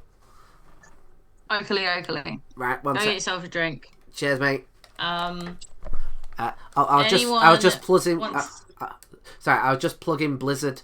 So if you want to be, I mean, I appreciate that, but the link is not up yet. Because we have a shitload of shows in May before, like, coming up first. So it will be up, but like, I'm staggering how much goes out at once because I don't want to overwhelm people with like loads and loads of tickets. But what I will do is I'll drop a link to our Out Savvy page. And anyone who wants to come see any of the Blizzards can book there. I'll just drop a link to the whole Blizzard website because everything's there. Yeah. Right, I'll be back in a minute. Yeah, go for it. And to anyone who does want to come to Blizzard, our 4th birthday show, I actually need to take that off there because that just happened. All the tickets to all of our shows are available on our Out Savvy page. We have 2 previews booked in that you can book tickets for now. So that's Ryan Kenny and Sam Serrano on Sunday, 7th of May. And then Hannah Platt and Keris Bradley on Monday, 22nd of May. And then there will be more coming up. But like, I fully looked at the amount of stuff we've got booked in and have put off uploading too much because otherwise just the website's going to get too busy. So I'm doing it bit by bit. But if anyone wants to come to those, do come to those because they're going to be great fun. Like, they are some of the finest comedians like working at the moment doing their new material and their new shows, and I am so excited that we get to showcase what they're doing because it's going to be wonderful. It is going to be so much fun. We also have, if anyone isn't in Manchester but would like to see some Blizzard comedy, we have our next episode of Broadcast Avalanche, and that's going to be tomorrow. I'm going to I'll drop the link to the Facebook event in the chat. It is there now. It says, so we've got Amapal Singh jumping in as guest captain with Nathan Varika and Jake Donaldson. And then we've got Laura Monmouth and Jake Pickford on the other team, which was going to be captained by the wonderful Bobby Jones, but she's busy moving house now. So best of luck to her, and I'm going to be taking over as team captain. Mm. So tune in tomorrow if you want to catch that. Then on Thursday, I'm really excited about this. We are doing a stream with Game Grooves and Scarpunk International to talk about their new um collaborative album Limit Breaker, a Scar tribute to Final Fantasy VII. And oh my god, I am so excited for it. So we are going to have some guests from the Scarpunk International family, maybe some of the bands that Mm. contributed to it. We're going to be playing the songs, and we are going to be just having a little chat about like the process behind putting it together, and yeah, what we think about the music. And if you like video games and if you like ska, that is where you want to be this Thursday. So I have dropped links to like the Facebook events for both of those shows in the chat. And if you would like to sit and watch, that will be on the Blizzard Comedy Twitch channel. I'll put a link to that in the chat too, because if you're not subscribed to that, I don't know why not, because like me and Tom are on it all the time, and if you like us, you'll like that. Um but yeah, Fabulous. that's what I have coming up. Right, fab stuff, and yet get on all that. I've decided that that I'm not going to do one. When Kirsty told me that she was doing the Final Fantasy stream this Thursday, as people on this channel will know, I often stream on a Thursday, but because I don't want to be clashing with that, I will be watching that. So like go off and do that. Right, mate. Should we head on into Wartortle? Yeah. Right. So, Wartortle, I think you're right in that we were I have a lot less to say about Wartortle. I don't really remember it making a lot of appearances in the anime. Mm. Like, I know there are Wartortles in the show, but like they're normally just like a side character's Wartortle in a battle or something. But like it's not it like there has not been a Wartortle storyline that stands out to me as being particularly uh memorable. Mm. Like I think one of the sort of like friend characters has a Wartortle in Yes. some of the later seasons, but uh I'm not as familiar with the later seasons, unfortunately. And again, I don't think they're um like a highlight particularly compared to um like the other main series Pokemon, even in that series. um and I think you were saying about, oh, it's going to be like the Ivysaur episode where Ivysaur doesn't really do much, it doesn't appear much in the show, but even worse because um Ivysaur was at least um the middle Pokemon in Smash Brothers, Mm. which Wartortle doesn't have. Like I don't really remember it appearing anywhere. It's just Squirtle's weird, awkward teenage phase, and that's fine. I think it's fine, but yeah, I don't have any spicy takes about it, to be honest with you. Mm. It's going to be quite a quick episode. Well, I'm pretty sure that in the prep for this one, I read that another character has a Wartortle, and I think it's May, if I'm right. I think May's the one who's got a Wartortle. Yeah. May has one and Tierno has one, but then like if you look up anything about Tierno's Wartortle, it diverts you straight to Tierno's Blastoise because it doesn't appear much as a Wartortle. Mm. Um, yeah. Yeah. Well, I mean, that was the other thing as well, like, because I was saying on the previous episode that, like, so canonically, Garrett Oak has a Squirtle. And I seem to recall that is, like, referenced at some point. But then Gary Oak is then shown with a Blastoise. So you don't really see that middle point. Yeah. And Yeah. when we did the drawing challenge for this one, I was basing mine off of so two things. So first of all, I was basing it off of the trading card game. So my so like the pose that it's in is similar to the pose that it's on the in the card, minus like the kind of like surfing type stuff. Because there's a rare trading card for Wartortle, which has got like a gold crest on it, which is the one that which is one of the ones that I picked up. So that's one of my main memories of it. And I remember when I was doing that that drawing challenge, I had to remember like I was like, okay, I know it's got like a fluffy tail. And then I was like, okay, and I feel like the ears are a bit odd with it, and I felt like that. It felt like with Charmeleon similarly. I was like, my kind of this is not seared into my mind as much as some of the other elements of the starter trilogies.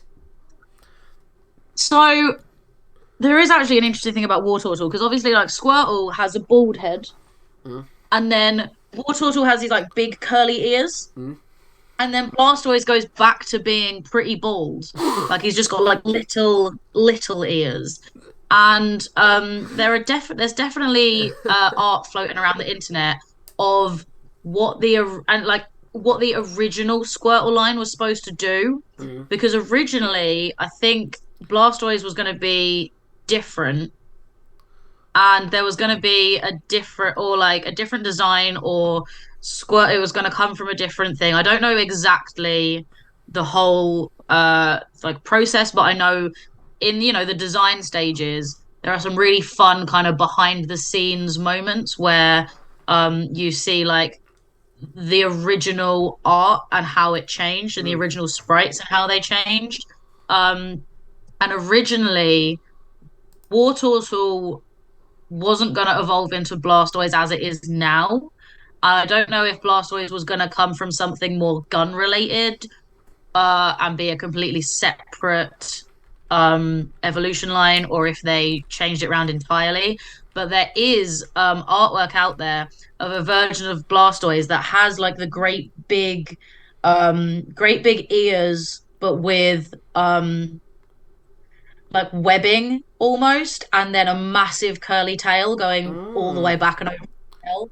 And like, I do think it's interesting the way that Wartortle looks like it is gonna go in that direction, where it's got like Squirtle's got like a little tail and no ears, and then Wartortle has like no, Squirtle's got a littleish tail, like a little tail, and then Wartortle's tail comes out to like here, and then Blastoise's tail goes all the way back down and in, and only is a little tail like the bell end that you drew on yours. But there is art floating around of a Blastoise, or what, I don't know if it was going to be called Blastoise, but an evolution following on from Wartortle that has big ears and like a massive like curly tail. Which I think is pretty cool. It is actually a really good example of like, you can, if you like those kind of behind the scenes Easter egg sort of things, where you can see the way that like people's ideas changed for whatever reason, which I find really interesting. And I also like the different reasons why. Like, sometimes they're just like, no, I don't like this design, let's get rid of it.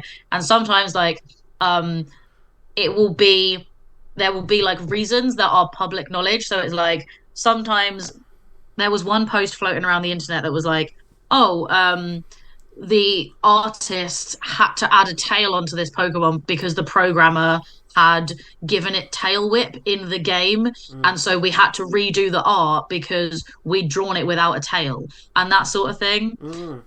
So it's really interesting looking at like what causes things to change sometimes. And I don't know what caused Blastoise's ultimate design to change, but it is really interesting that they've left kind of those elements that look like they're growing on Wartortle, even for them to just shrink back in. Yeah. Because like, they could have given Wartortle like a little gun, you know, a little cannon that Mm, became Blastoise's two big massive cannons yeah. when they decided that actually the thing that indicates growth in this line isn't massive curly tail. Mm. You know? Yeah, I mean, it does feel like it comes a bit out of left field that it just grows the cannons when it evolves. Yeah. Um, and yeah, it would have been interesting to see kind of what the original one. I tried to have a quick Google of it whilst you were telling me, I but I have I have sent you it on Facebook Messenger. let's see if But we can get it. but like I can't share it with the people watching on Twitch or listening at home. But like if you type in original Squirtle line, uh, it it it appears on the first page. I'm just gonna Um, get that up. Just gonna get that up. So there it is there. And yeah, I mean, I personally think that um, the current Blastoise is probably slightly better. Maybe that's because I'm more used to it. yeah, But I kind of like the I way. think Oh, go on. I was gonna say I think that like the original design doesn't doesn't look like the final evolution of a starter Pokemon. It looks like the final evolution of something you catch late game, so it's Mm, still pretty powerful, but like I think like the cannons that Blastoise have does seem more aggressive, a bit more threatening, more powerful. mm, And so like this looked kind of cute. yeah. Um I like the tail. Like the tail's like probably my favorite thing about it. hmm, Like it reminds me of like waves and stuff.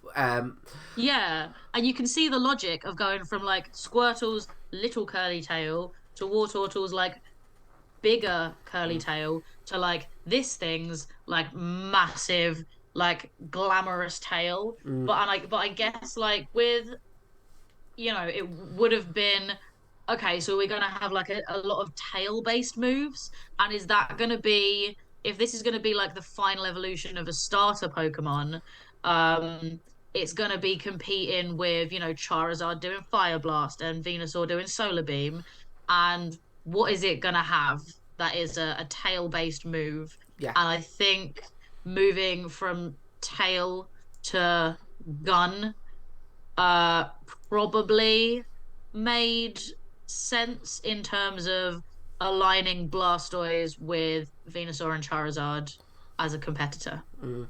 I tell you what, as well. I don't know if you can see it, but like I feel like its head. I think it looks a bit Charizard like.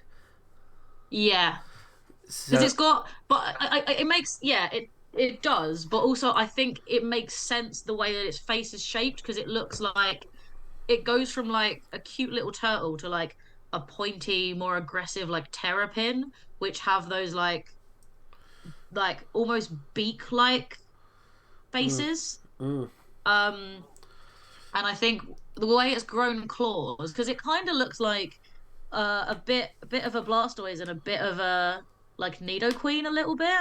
I yeah. think some of it's like body and definitely that kind of um definition in the shell. Mm, I think, and it's like big chunky claws. I think that might have been repurposed for Nidoking and Nidoqueen a little bit, so that it wasn't entirely scrapped. yeah. But yeah, just the tail and the ears just got thrown in the bin. Yeah. But then it's odd that they didn't like redesign Wartortle, like you say, like there's no reason why they couldn't have had Wartortle have like I don't know, like one of its arms replaced with like one of the cannons at that point maybe. Yeah, or it could have had like I don't know something else on the back of the shell. Maybe just like beefy kind of like American football style shoulders Mm, where you see where the cannons are going to come through because like the progression from Squirtle to the original design like the ears and the tail grow. So what they could have done is like redesigned Wartortle. I mean, didn't need to not have the ears and the tail, but like I think it makes it's a less logical progression for its ears and tail to grow Mm. and then like I guess fall off. Because they don't there's not a natural movement from big ears and tail to like uh shell cannons. So if it had had like bulkier shoulders, Mm. I think that slight redesign might have made the progression from Squirtle to Blastoise make more sense than it currently does. Yeah. And I think if you don't know that it was originally supposed to be different, you don't necessarily stop and question it, especially not when you're a child. But Yeah. I think once you've seen that like alternate final evolution, it's like, oh, actually, yeah, that makes sense. I can see what Mm. they were going for. And once you've seen it, you look at what they actually went with, and you're like, yeah, now that I've seen that, this makes a lot less sense. Yeah, totally. Yeah, it's like it does feel a bit odd. I mean, like especially when you consider like how I mean, out of the three starters, the Bulbasaur line you can see that clear progression, and with Charmander you can't see that progression as much. But they had the opportunity to have that clear progression with this, and obviously Yeah. went away from it.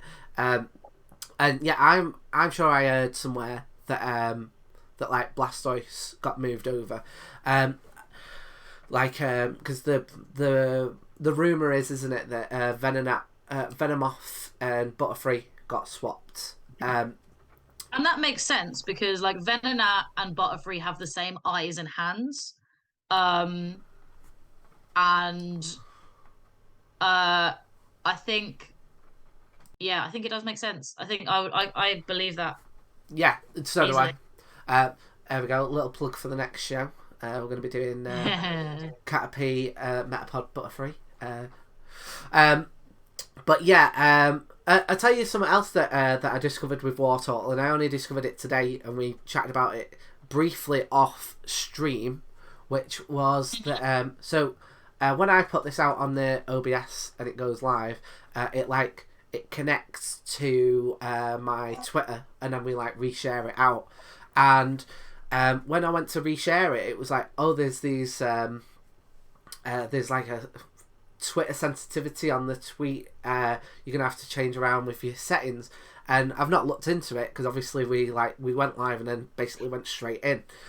But I am guessing that that's because Wartortle has got the word war in it. So I'm guessing that like there's like massive kind of like restrictions on you putting that kind of thing out into onto social media and stuff. Yeah. Like I say, I can't say for certain, but that would seem to be the logical reason for it. But the reason why I'm bringing it up is because if they had decided to go with Blastoise having cannons on it, and you've got a turtle called Wartortle, like why wouldn't you set up that it's like why wouldn't you have Wartortle have a cannon on it and look a little bit more like a tank that then turns into Blastoise? I think I might know the answer to this. Oh. Um, because they had an issue in with some other water Pokemon that are based on weapons. So, and I imagine it's very similar. So it's not. It'll be a while before we get around to talking to these, but Remoraid and Octillery. Yeah. So Remoraid is just a little fish, and Octillery is an octopus, Yeah. and they are not the same color. They don't look similar. It makes no sense that they evolve into each other because they look like they have no relationship. But the original design is that Remoraid was gonna have was gonna be like a little fish that was also a handgun. Um, and then Octillery was gonna have like the octopus shape and all of its tentacles would be a different like gun, so that it was going from one gun into like lots of guns. And like that's where the name Octillery comes from because it's from artillery. Mm. And I'm sure there are, and then like I think they were like, no, you can't. We can't have guns in this thing for children. Yeah. We're removing, um, we're removing a lot of the sort of more violent imagery of it. Um, so I think it was after they'd had like the controversy in the first season with like having to remove an episode because they point guns at children and things. Hmm. And they made them a bit more child friendly. Um, so they removed the guns and now it's just a regular old fish and a regular old octopus. It's it doesn't look anything like it was going to. And I imagine it wouldn't surprise me at all if like Wartortle had a very similar Mm. um like reasoning behind it. Yeah. Yeah. Yeah. I mean, that would make sense, wouldn't it? Am I right in thinking Remoraid is Generation 3, if I'm right? Yeah.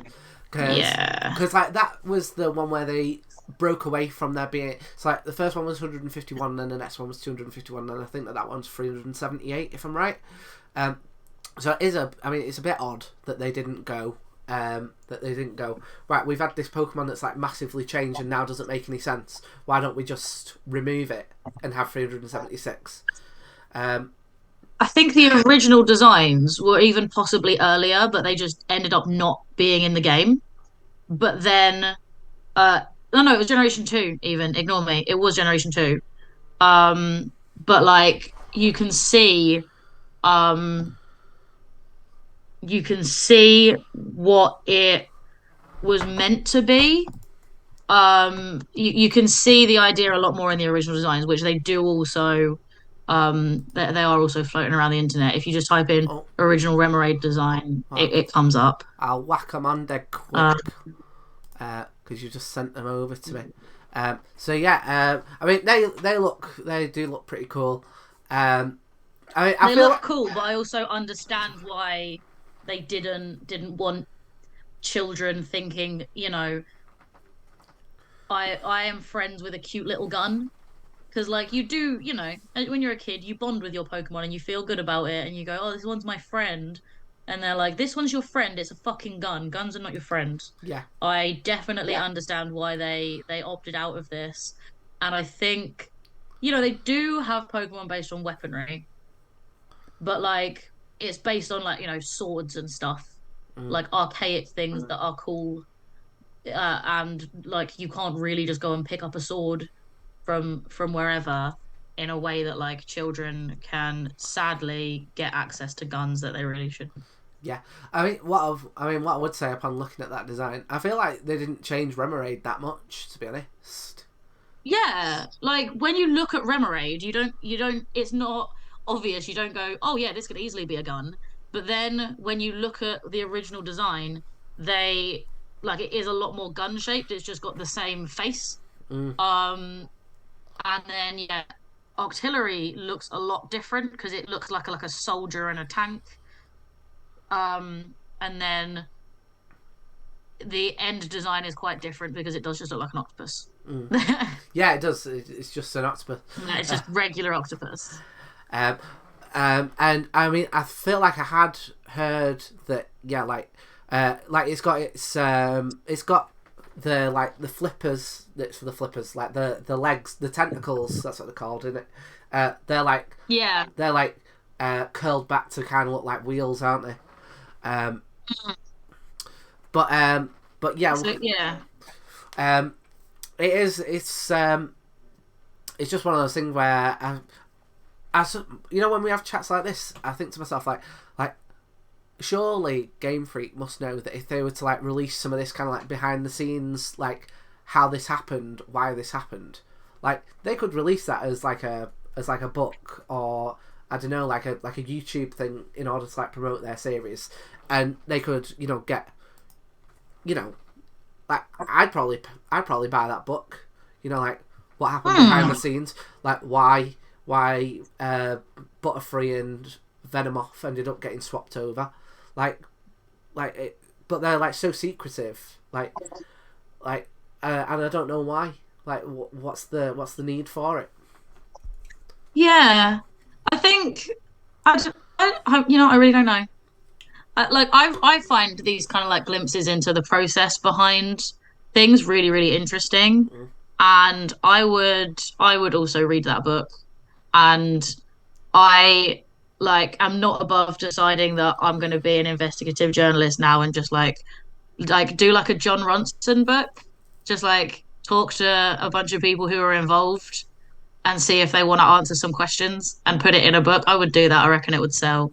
Yeah. But I also feel like it'd be a lot of work. And people might still be really secretive about it. I don't know.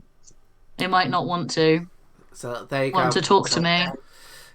Get giving us money on the Patreon so that we have the time Hmm. to be able to put this book together. Yeah. Um, so should we have a look at the Pokedex entries for Wartortle? Because I am actually quite interested in looking at this. Not that I'm not interested in looking at the other ones, but Mm. I'm interested to kind of see like if it mentions anything about like the ears and the tail, or that it's gonna get like a canon soon. Um, Given that we've now Yeah. I am already feeling like this Wartortle episode has gone like way deeper than I imagined that it would. I mean, yes, but we also have spent a lot of it talking about Remoraid and not Wartortle. And Oh, then we're going to have this exact same conversation again when we get to Remoraid. what we'll have to do is just clip this and then play that, and then we can like Copy and relax. paste it. Yeah. Yeah. Okay, here we go. Ugh. So it says here in red and blue, it often hides in water to stalk unwary prey. For swimming fast, it moves its ears to maintain balance. So we've already got the ear stuff, and what I'm like. So it is. Oh, go on. Yeah. Oh no, I was just agreeing with you. Like we've already got a mention of ears. So I guess like is it I guess Blastoise doesn't need to be such a fast swimmer. Maybe not. Maybe it doesn't need to due to the cannons. Yeah. Um, Yeah, that makes sense. and what I like about this is that I feel like this has elaborated on some of the Squirtle entries about like it hiding in the water. Yeah. Yeah. And I guess um yeah. Yeah. It does follow on Yeah. quite comfortably there, I think. Um, Um and then it follows on again in yellow, where it says, when tapped, which is presumably by a finger and prodded, this Pokemon will pull in its head, but its tail will stick so out. So there is, as we've established from the Squirtle one, at least one Pokemon professor whose like research consists entirely of poking the turtles. Uh, uh, And also, this is a reference to a tail. It's the growth of the tail. Do you think the original Pokedex entry for like the original evolution was going to be like it can't fit its massive fucking tail in its shell? yeah, it feels like that was the way it was going. I would not be surprised if, because like I said, I'm pretty sure I had heard this before about like Blastoise potentially being like locked on to the Squirtle line. Um, Yeah. it wouldn't surprise me if the original three, they probably had like whatever stage of development it was, that probably had its own bunch of like Pokedex entries, like you know, Yeah. original Blastoise uses its tail for like whipping waves or whatever. Um, so yeah, it feels I like feel like the carry on. it feels like this is all being set up for that original evolution at this point. Yeah. And especially like I think the stadium one as well is very tail based. The tail is covered with a rich fur. It stores air in the fur before taking extended dives underwater. And then I guess if the original evolution was going to be like a thick, massive, fluffy tail, Mm. it might have been like, oh, it can stay underwater for weeks at a time without having to come up for air because it stores air in its massive tail. Yeah, Like that definitely feels like it's working towards the original one. yeah, yeah, And definitely. like honestly, I've had a little scroll and it it's just the tail. Everything is about the ears and the tail. Gold and silver is recognized as a symbol of longevity. If its shell has algae on it, that Wartortle is very old. I mean, that's cool. Yeah. That's different. Yeah. And also I like that it's I like when you see the little bits of lore that remind you that evolution does not equal age Yeah. and that Wartortles can be old without evolving. Yeah. I think that's really interesting. Um, but then Silver goes back to it cleverly controls its furry ears and tail to maintain its balance while swimming. So it is like really leaning into like those things as a significant factor of its evolution. And even then, its long furry tail is a symbol of longevity. So like it almost sounds like this massive tail on the original evolution was gonna be um like almost mythical. Yeah. Like this tail Yeah. is, and Ruby and Sapphire again. Its tail is large and covered with a rich, thick fur. The tail becomes increasingly deeper in color as Wartortle ages. The scratches on its shell are evidence of this Pokemon's toughness as a battler. And it's like, yeah, everything. Its fur-covered tail is a symbol of its longevity. So I guess the older a Wartortle is, the bigger and thicker and fluffier its tail is. Yeah. And then that feels like it would really lead into like an evolution with like a massive tail. Yeah. Um, Yeah. and And even the ones that don't mention the tail, for fast swimming, it moves its ears to maintain balance. Everything is about its ears and tail. yeah. I'll tell you one thing that it's making me think of as well, because like I say, I feel like it's reminding me of the Bulbasaur line. You know, where that feels much like kind of a continuation where you can see the through line, and Yeah. and it makes me feel like it makes me feel like Squirtle and Bulbasaur must have been relatively early on in the kind of development for them to be. Yeah. And then maybe Charmander got added like later on for it to have these like kind of more drastic changes. Yeah. I also I agree. I like how it's about how it doesn't necessarily have to be like age and evolution. But in terms of that, like I think for me it raises questions about like how does it evolve? Like at what point does it evolve? You know, in like what triggers that? And I feel like the anime does answer some of it. You know, in terms of like the Bulbasaur one with the Bulbasaur garden, and that's when they like evolve. And I think it would be nice potentially for them to be like, okay, there is other ways that these Pokemon can evolve. In that, you know, like we obviously have ways of evolving Pokemon, like, you know, like you give an Eevee the different stones and it evolves. But it might be nice for them to be, you know, in the odd game, be like, okay, you've got a Bulbasaur, but if you take it off to this special section of the game, even before level 16, if you get it to evolve in the Bulbasaur garden, it'll evolve into an Ivysaur early. Yeah. And yeah, that might just be like a nice little thing that they could add if they ever wanted to. I mean, the Diamond and Pearl one, it adds in like another one about its age. It's said to live 10,000 years. How do they know? How do they know? Yeah. Yeah. Who came up with that? I also feel like this is going back to when like the Charizard Pokedex entry was like, yeah, well my Charizard can melt rocks. I feel like it's that. It's like, yeah, well my Wartortle was 10,000 years old. Like I feel like it's one of those. Yeah. And we're meant to believe that this is professors that are writing these. You know, it's not like a 10-year-old's writing these. It's a professor.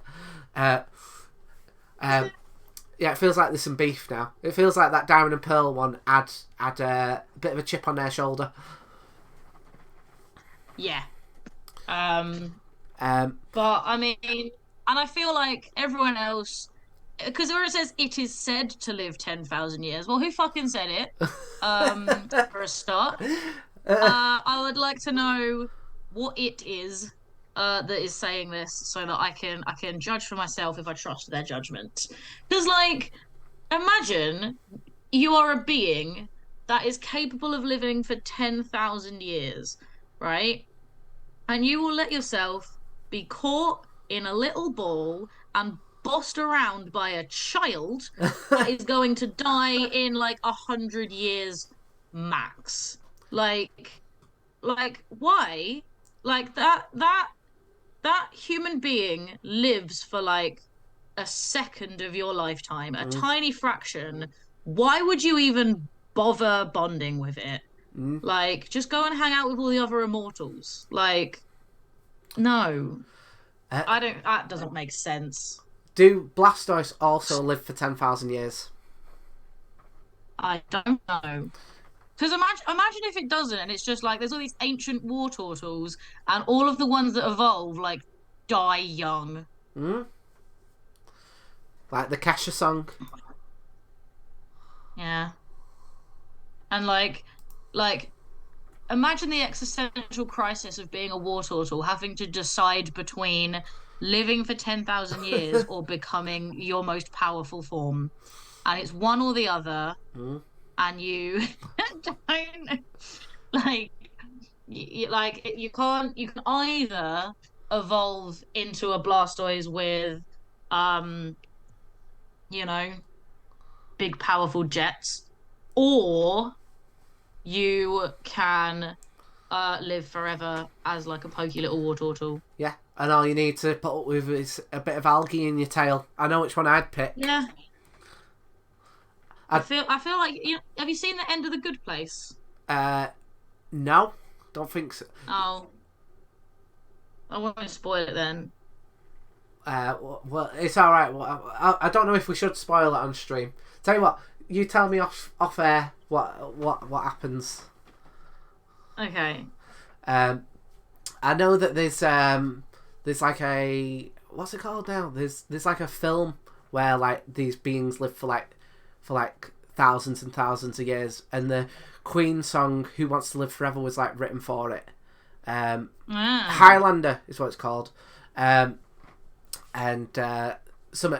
some bleak happens to the characters in that. It's basically that you shouldn't want to live forever because, quite frankly, I don't know about you, but you know, capitalism can finish me off now. I'd be fine with it. Yeah, but like, if I was a war turtle, I imagine I exist outside of capitalism. Oh, you'd be surprised, Like, mate. if I had to live as a person forever, like fuck that.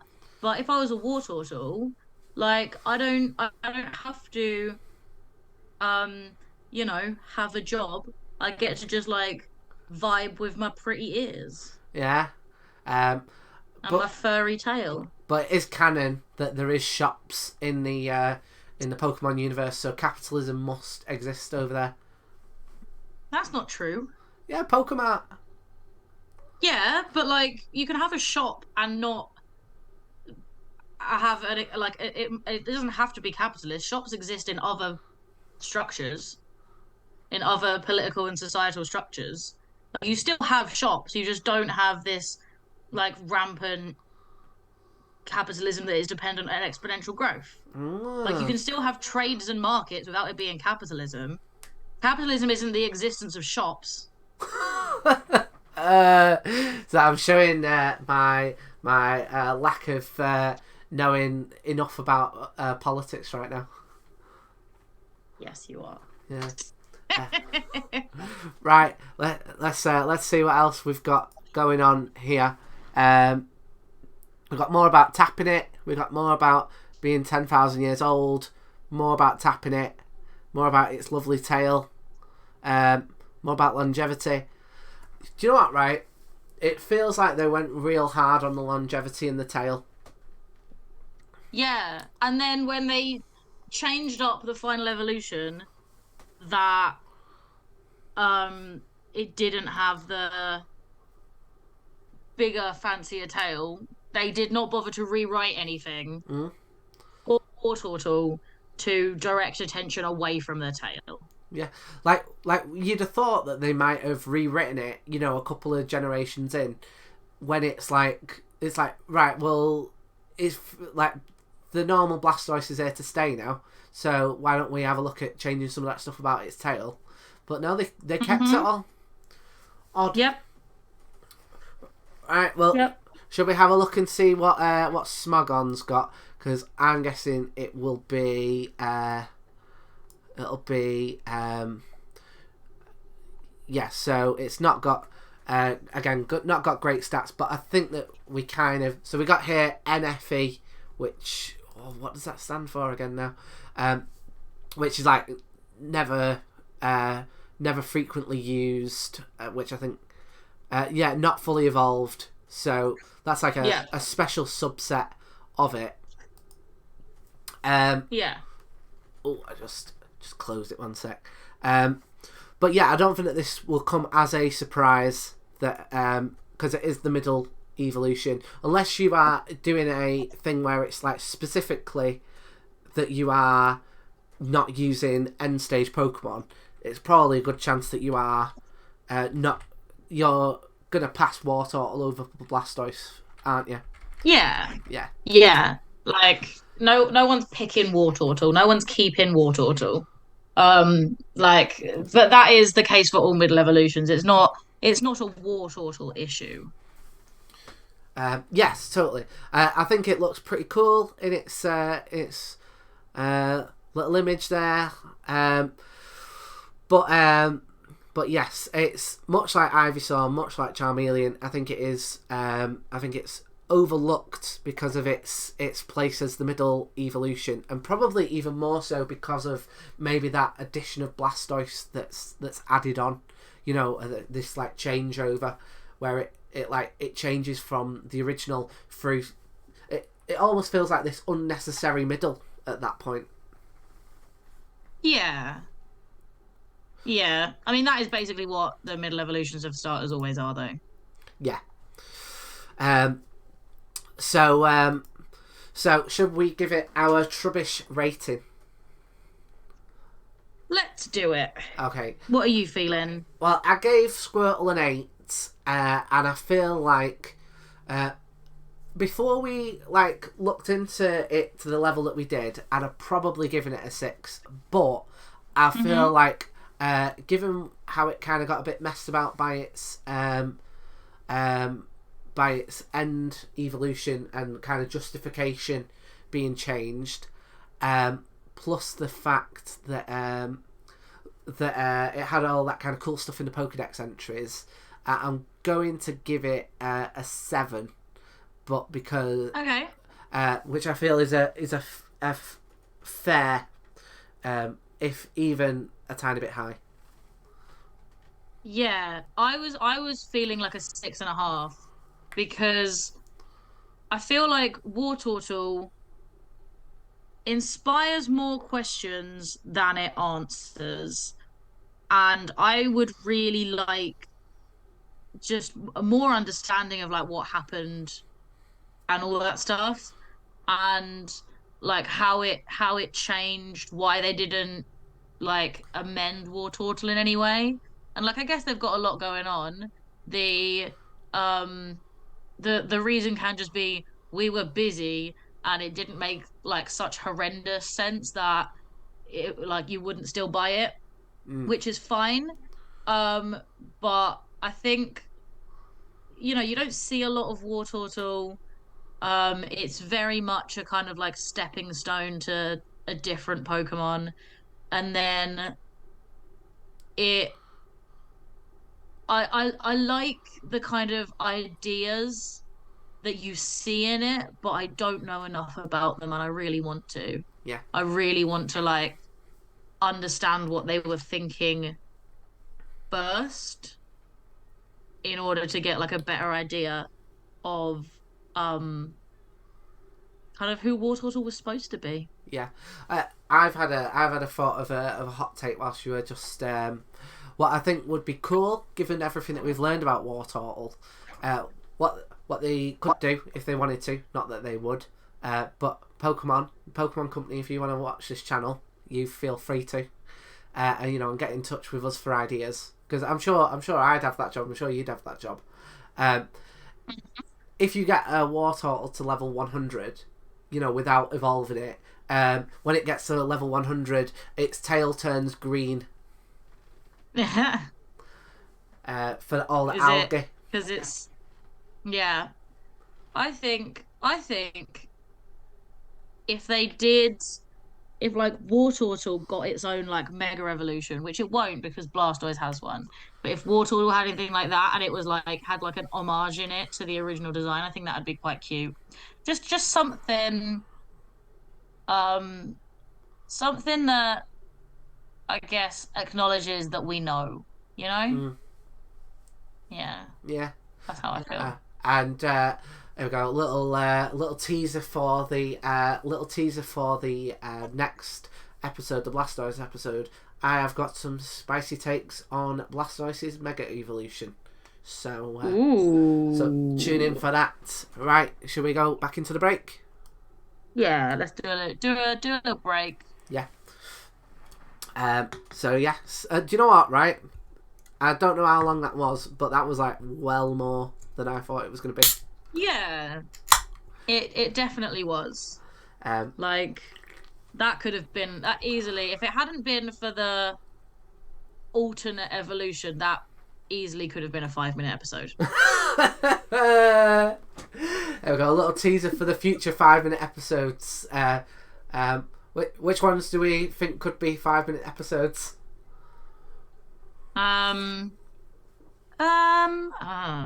Let me think.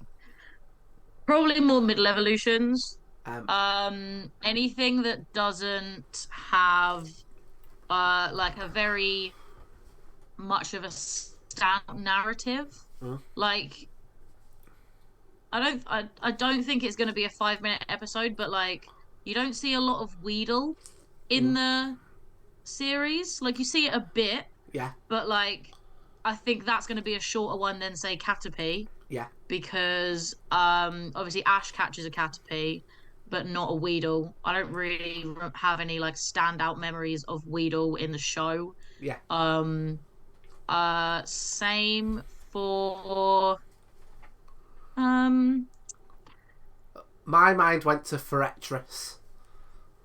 okay. Um, Yep.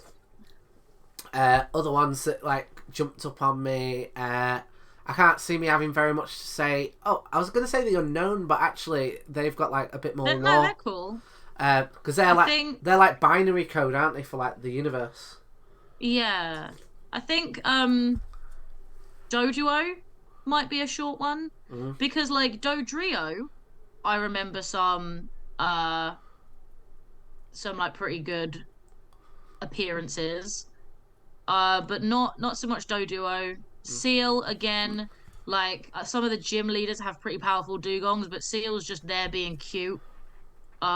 Which is fine, good for Seal. You don't need to be anything else. Execute, don't like. I think execute. No, I don't think execute's going to be a 5 minute episode because I actually think execute is pretty um key in for me establishing some of the things that uh people say are the more unimaginative Pokemon in mm, later generations, and I'm like, mate, execute. yeah. So that might factor in there. But yeah, I think there are a handful of those kind of like later game Pokemon that aren't quite powerful enough to add to your team. Yeah. And then there are going to be a handful of those for like every generation, I think, Mm, where they just don't quite factor into the story enough. yeah. Um and again, sort of like the war turtles of their line. Mm, They kind of just like hang out and do nothing until they evolve into their final form, and then that's the more interesting one. yeah. Like I can't see either of us having much to say about Tangrowth. Yeah, because like I don't mind it when they give um like earlier Pokemon new evolutions, but I also like I rarely use them. Although I do use Magnezone a fair bit. I like a Magnezone. Um, yeah. Yeah, I'm a fan of the whole Magnemite line. Uh, if it weren't for how good Pikachu is, like Magnemite's got the potential to be my favourite electric of the of like the like Kanto lot. Yeah. I had a Magnezone in my um Alpha Sapphire run that I absolutely adored, Mm, which was a choice because normally, obviously, you get like a Luxray and Luxray, you get Shinx pretty early on. But then but like, I don't like Luxray because it's not dual type. I want it to be electric and dark, and it's just electric, mm, and that annoys me.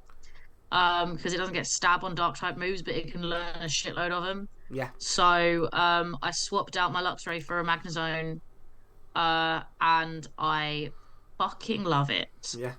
I love having a Magnezone on my team. I think that they have to try somewhat hard with the electric types because of like how iconic Pikachu is, and also the fact Yeah. that like Pikachu's probably going to be in every single game now, right? You know, it just Mhm. makes sense. So I feel like for them to have put another electric type in there, they have to like try really hard. So like, so I'm on Violet that we're doing on the channel. Um, I'm currently going around with a Mareep, and I do like Mareep. They've been named Merrill Sheep on the. Um, Of course they have. yes, but I've been encouraged to swap them out at some point because some people don't like Ampharos. Because Why not? well, it moves away from the sheep type kind of feeling for it. It goes more into. I think that they were like, oh, it's kind of more of a llama at that point. When Oh, I get that. Um, I suppose, but then like when it's Mega Ampharos, it's got like its fur back. Um, But it's got all that big hair. Um, when I was when I was at uni, I went to a party that a girl I was at uni with threw, right? mm, So it was like with uni people. And there was this lad there that I didn't know and did not speak to again after this because he found out I was doing a creative writing degree and asked if he could send me some of the stories that he was writing. And mm, I was drunk and I'm nice, so I said yes. yeah. And he wrote um awful smart, like really bad, like so unsexy. And one of the Ah, stories that he wrote was about a girl who like ran away from her village because her family wasn't happy that she was in a sexual relationship with her Ampharos. Um, what? Oh, yeah. so it's all And then it was Pokemon. So like, was it all Pokemon? yeah, Oh, yeah. No, it wasn't all Pokemon, but one of them was. Um, and then I hated it. I hated it so much, and I did not speak to that man again. do you Um, still have access to this? I don't think so, and I do not want to find it. uh, yeah, it's probably best if that never makes its way onto this stream. Yeah, yeah.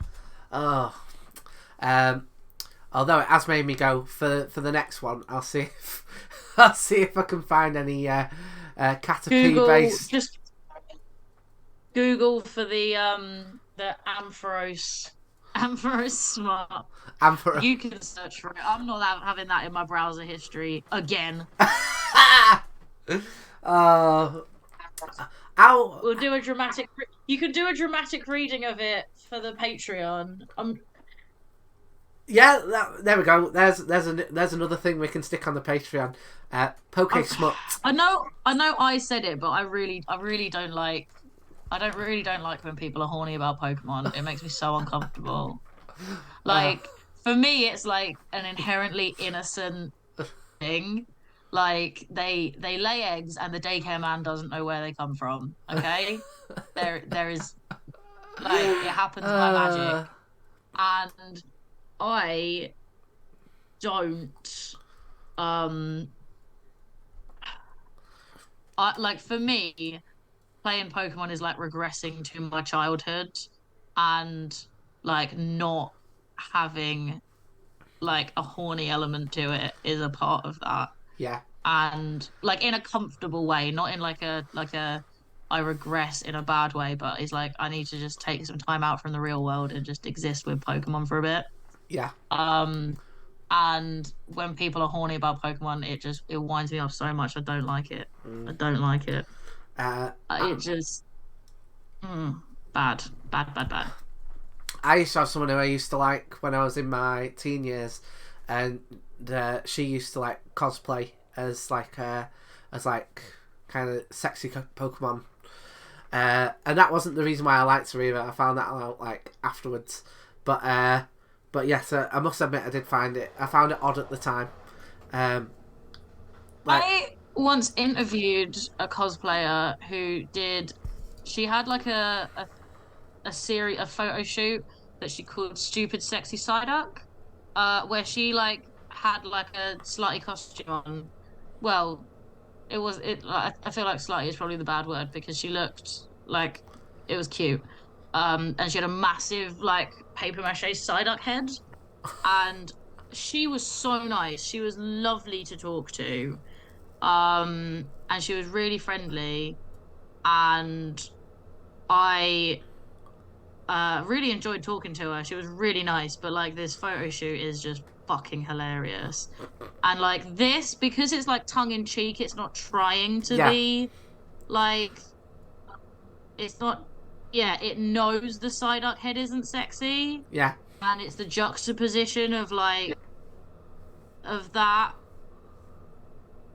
like ridiculous massive head yeah. with um the rest of it. Mm. I found it funny and I enjoyed it, but like I wouldn't have uh like I don't like when people are horny about Pokemon. Mm. I've sent you a link and I'm gonna put it in the chat if anyone else wants to see. Um I can't find the interview I did. I think the site's come down unfortunately because like they sold it off after the like lead editor went through a messy divorce and then like the people who took it over were just the worst kind of capitalists and I stopped writing for it. But you can see the photos and you can see what I mean. Yeah. Um, Well, well. I'll check that out after the. No, in fact, should we whack it up now? Should we whack it up now? Um. if you want, and then we'll get on with talking about Blastoise because this has been Yeah. a long break where we've just waffled about some other shit. Those are the best kind of breaks, mate. IMO. Here we go.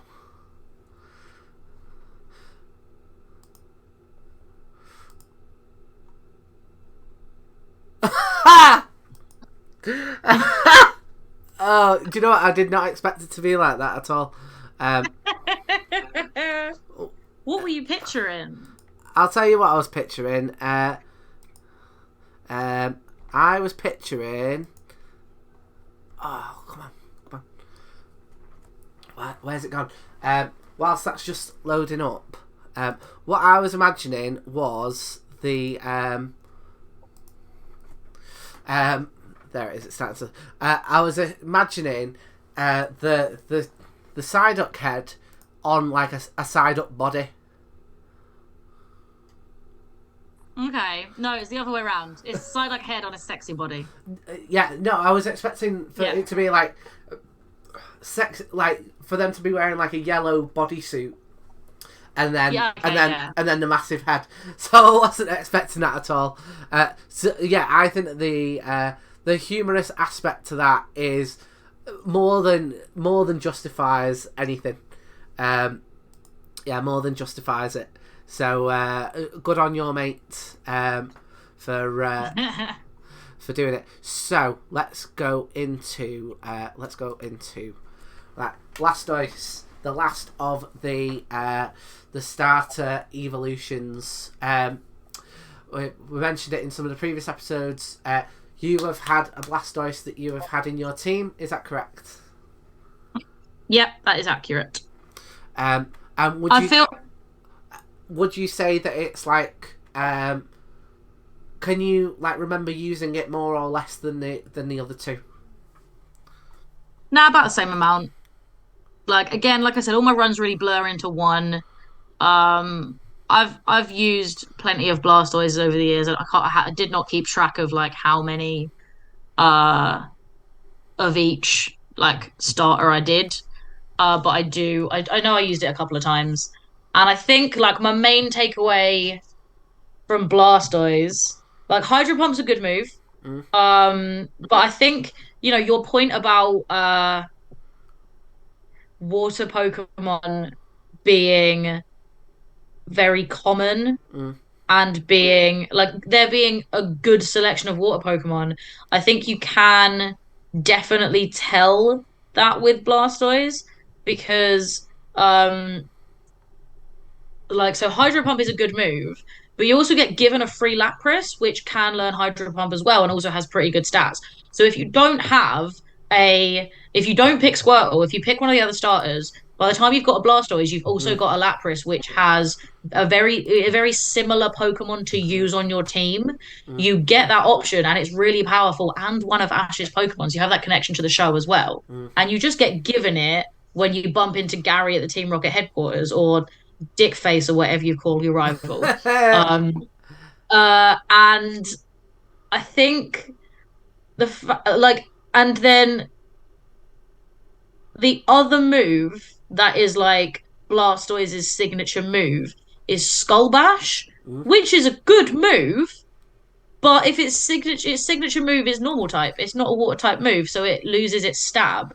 mm, Um, and also I don't like, so I get that like the other starters also have a move that is powerful and requires like an either warm up or cool down, miss a turn uh element to the move.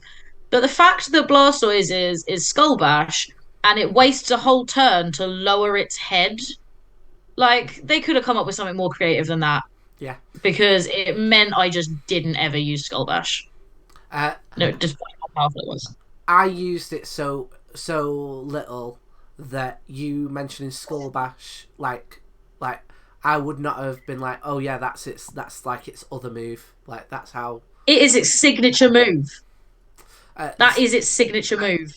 it's my Like, well, technically, it's Wartortle's signature move, but it is like one of the powerful moves that Blastoise learns that not a lot of other Pokemon can.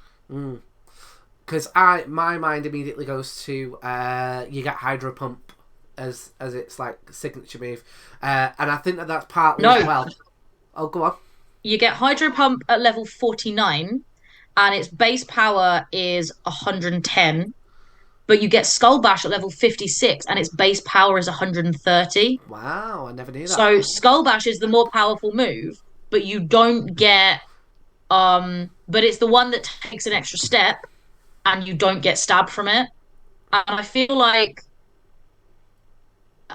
that's a little bit of a shame that its most powerful move is one it doesn't get stab on. Mm, Um really. yeah, And I'm gonna actually have a look and see what other Pokemon can learn Skull Bash because it's not a common move. It's a yeah. damage dealing normal type move. It's the signature move of Squirtle's evolutionary line. Um, and so Mankey and Primeape can learn it, which I guess makes sense. Seeking, Sharpedo, um, and then a number, but there's not many. There's one, two, three, four, five. Well, I'm not 6, 7, 8, 9. There's like 13 Pokemon that can learn it by leveling up, and that is it. Wow. Like everything else has to be taught. Like a lot of Pokemon can be taught it because I guess it's just like a fancy version of Headbutt, really. Yeah. But not many Pokemon learn it by leveling up, and it is the Squirtle line signature move, Wow. and it's just like I don't think a water type starter Pokemon. Like a water type Pokemon in general, like fine, Mm, especially if it was like a dual water normal type, having a normal type move as its um signature move would be fine.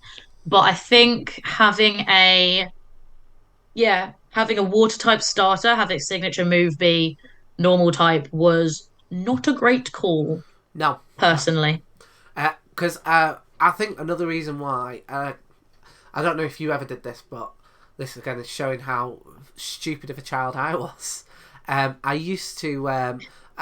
I seem to recall having runs when I was younger of being like, why wouldn't I have my Bulbasaur, my Venusaur, have all grass moves? Like, why wouldn't I have that?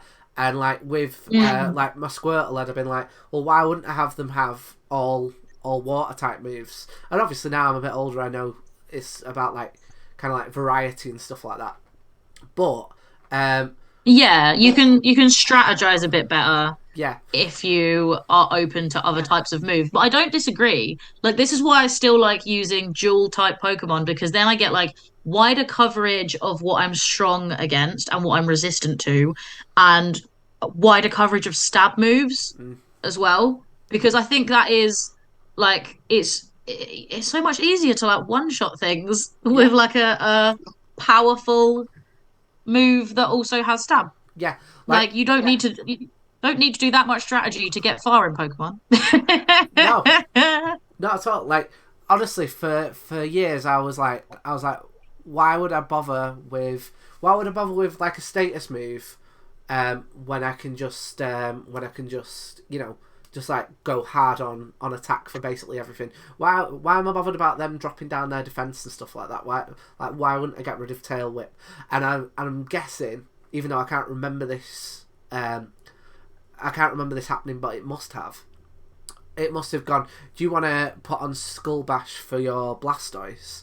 And then me Mm, go, well, it's a normal type attack move. Why would I bother putting that on? yeah, but it's actually um yeah, like its signature move and its most powerful move Yeah. They should highlight is it. They should be like, do you want to put on mad. Skull Bash in brackets? Put on Skull Bash. Yeah, Yeah. like yeah. I mean, another. I just think it's an odd choice. This is another thing that I would like to cover in the book. Like when we're talking about, you know, the decisions made about the Squirtle evolution line, and how the changes for Wartortle came about, that would be a question. I'd be like, talk me through the process behind Skullbash. Mm. I think another thing that Blastoise stroke the water starters have got against him, in addition Mm-hmm. to there being so many water types, but I think it's also that the HM Surf is like a very good HM in and out of battle. Yeah. Uh, Yeah, because like all of the other HMs, I almost never use in battle because they are not good moves. mm, Like this is why you have the HM slave. And this is why I'm quite glad that in later games, you don't need to. They use it like they have different ways of, you know, mm, incorporating, you know, using Pokemon moves. Sometimes you know, call a Bidoof or you have like a main Pokemon just do it, yeah, and it doesn't require a move slot. But like every single time I played a Generation 1 game, when I was going through um Rock Tunnel and you needed Flash, I would get a Pokemon I knew I wasn't going to use, teach it Flash, and as soon as I was out of Rock Tunnel, dump it in the PC and never use it again. And sometimes I got so frustrated at having to use Flash, because in Generation 1 as well, like every time you went into a different room, you had to use Flash mm, again manually in a way that like you don't have to anymore. Um, I I would just do it without Flash, and I would not know where the fuck I was, and I would just hope for the best and get through it. mm, And I feel like Surf is the exception because it is actually a good move. And I like that it's a very useful move for hitting multiple opponents in double and triple battles. And I do feel like that sort of thing is massively underutilized, and yeah. those kinds of alternate battle structures, even in the games where they're introduced, are massively underutilized. And I think that um, when horde battles were a thing, um, honestly, being able to hit five Geodudes at once with Surf was great. Mm. But then all of them had sturdy, so they never fucking died. Just like, it was frustrating as hell. Yeah. Um, but yeah, I agree. Like of the HMs, the original HMs, like Surf feels like it's the like the best one, and also Yeah. uh, I know that we probably won't go on to this. I want to say until we hit Johto, um, but like again, I think a thing that goes against the water types is that like in Johto, they added like even more water HMs that you then had to Mm, like add on, and it's like it's harder to take them off. They really yeah. should have like retweaked them. Like I think I think Flash is the first one that you get, isn't it? And Yeah. and I think that Flash would have had a lot more kind of like fans. Like all they had to do was go, if you use Flash on your presumably on your Pikachu, which like everybody loves, and it's like the brand mascot, and now it's got this dud move on it that like no one really likes, Mm, right? They could have just gone, okay, if you use Flash, the Pokemon's attack will not hit you on the next move. Like that's all they would have had to mm. do. Like that would have like made it so much better. And with like strength, they could have made that like a super powerful like physical attack. Yeah. Um, cut. They could have made that like I don't know what'd be like a it saps your like energy like for like 5 moves or whatever, but they don't. They're so bad these HM moves. At least for I was gonna say at least for the first generation, but I don't feel like it ever really gets much better. But if you have a water type, the water type starter, there's a good chance that it's going to be bogged down by, particularly once you hit Johto, and there's a good chance that you'll have transferred your Pokemon over, that it's going to get bogged down with Yeah. Waterfall, and is it also I mean, Whirlpool? I don't hate waterfall. I don't hate waterfall. It is whirlpool, yeah. I don't hate waterfall as a move. I think it's not bad. But Waterfall could be quite a powerful move, but it is a lot of water type. Um, yeah, yeah, like there's the potential that you could have your Blastoise transferred over to Johto, and it's then got 3 moves that it can't really get rid of, and one move that you've now got a choice of, which yeah, like I say, I feel like most of the water starters have got like they've never really balanced it out in my opinion. yeah.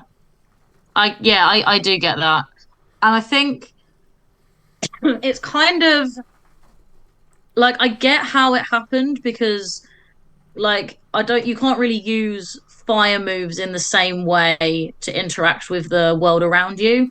I reckon they probably could have come up with some grass type ones. Mm. Um, but yeah, there are quite a few. Like I think it is just skewed in that way because you interact with the water in the map in a different way that you interact with, you know, other elements of the map. Mm. Um, so I kind of see how it happened, but yeah, I think they could have been a bit more creative with that sort of thing and Yes. definitely made it a little less heavy. Because then it's like if you don't want to bog down your water type starter with all of these HMs, you then have to have a second water type on your team that will learn them. Mm. Or if you have like, you know, uh Bibarel, no, that is a water type. If you have like one of the normal types because Tauros can learn Surf, Yeah. but then what you're doing is you're using a different Pokemon, and then you're taking up its move slots with water type moves when you have a more powerful water type Pokemon that could get stab on those moves. Mm. And it does mean that creating a team for exploring versus a team for battling versus a team for like you know shiny hunting, whatever else you're gonna do. It's a lot to juggle, and it's difficult to fit into just 6 Pokemon. Yeah. Agreed.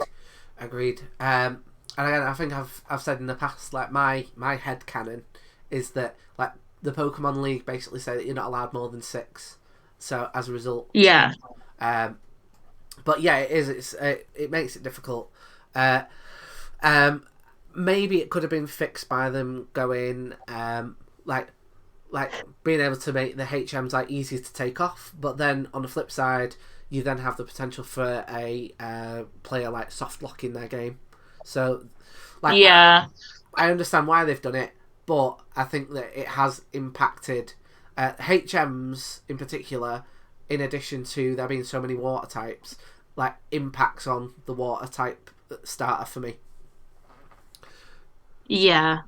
So, Yeah. You're oh, not wrong. what I think I should also mention again, just before we move into the Dex entries. So my thoughts with Blastoise, because we've not really mentioned the anime yet. So Gary Oak has got a Blastoise. I feel like that's somewhat prominent. Yeah. But I feel like the most prominent Blastoise that I think of when I think of the anime is that there is one in the first movie that like gets into like a battle with Mewtwo's clones. Like that's the first anime Blastoise that I think of. Yeah. Yeah. So the show again, like I think Blastoise is more definitely in it more than Wartortle. The Blastoises that I think of are like the giant one that appears in that episode along with the giant Venusaur and the giant Charizard. Mm. Are they And mechanical? If I'm right. yeah, and then the um clone one in the film and Gary's Blastoise. I know, like we were saying earlier, Tino has a Blastoise, but I am not as familiar with those more recent ones that have been coming out while I've had to have a stupid job because I'm a stupid grown up. But I do have like couple of memories of Gary's Blastoise, but again, like not loads. It only appears in a couple of battles, doesn't it? Like it's not like it's got a plot to it or a narrative to it. It is just appears in the battles. Yeah, and again, I mean, we were mentioning before about like kind of Gary's kind of arcs. I feel like part of that is that there's like a subconscious. Okay, so Ash hasn't evolved many of his Pokemon versus Gary, who's now got Yeah. a Blastoise in that time. But it is the anime very much kind of hammers in that it's like it's better to kind of stay as you are and be happy versus do force yourself to change, which is a better lesson to be teaching kids, isn't it? Yeah, definitely. Um, yeah. And I think like the parallel between Ash and Gary is that Gary achieves everything Ash thinks he wants to achieve, but Ash ends up the person you want to be still. And it's like Gary evolves all of his Pokemon. Gary catches load of Pokemon. Like when Ash catches his Krabby, um, the first thing that Professor Oak said is, "Oh, Gary's also got one, and it's 5 times bigger than yours." Mm. And it's like, Gary has the thing that Ash thinks he wants, but Ash has a better connection with his Pokemon. Ash has a better relationship with them. Like Ash learns Mm. things and sees his Pokemon as individuals that he has unique relationships with, and that makes him a better trainer in the long run Mm. rather than just having vast quantities of massively high level Pokemon like Gary does. And I really like that parallel in the story. I think, getting what you want is getting what you think you want is not always the thing that you need. And you can be better off if you don't, achieve the goal you set out to achieve if actually your growth as a human being is better tied to something else. Mm. So, and I think, you know, Ash having his Squirtle, who joins him by choice instead of staying with its other friends and chooses to stay a Squirtle. And then eventually, when it does choose to leave, is still a Squirtle, but is in a better Mm. place to be a strong leader when it does leave and go and be a part of a different community. That is a sweet story that works in direct parallel to like Gary, who gets a Squirtle, raised it to be a Blastoise, like blasts a bunch of shit with it, wins a bunch of battles, fine.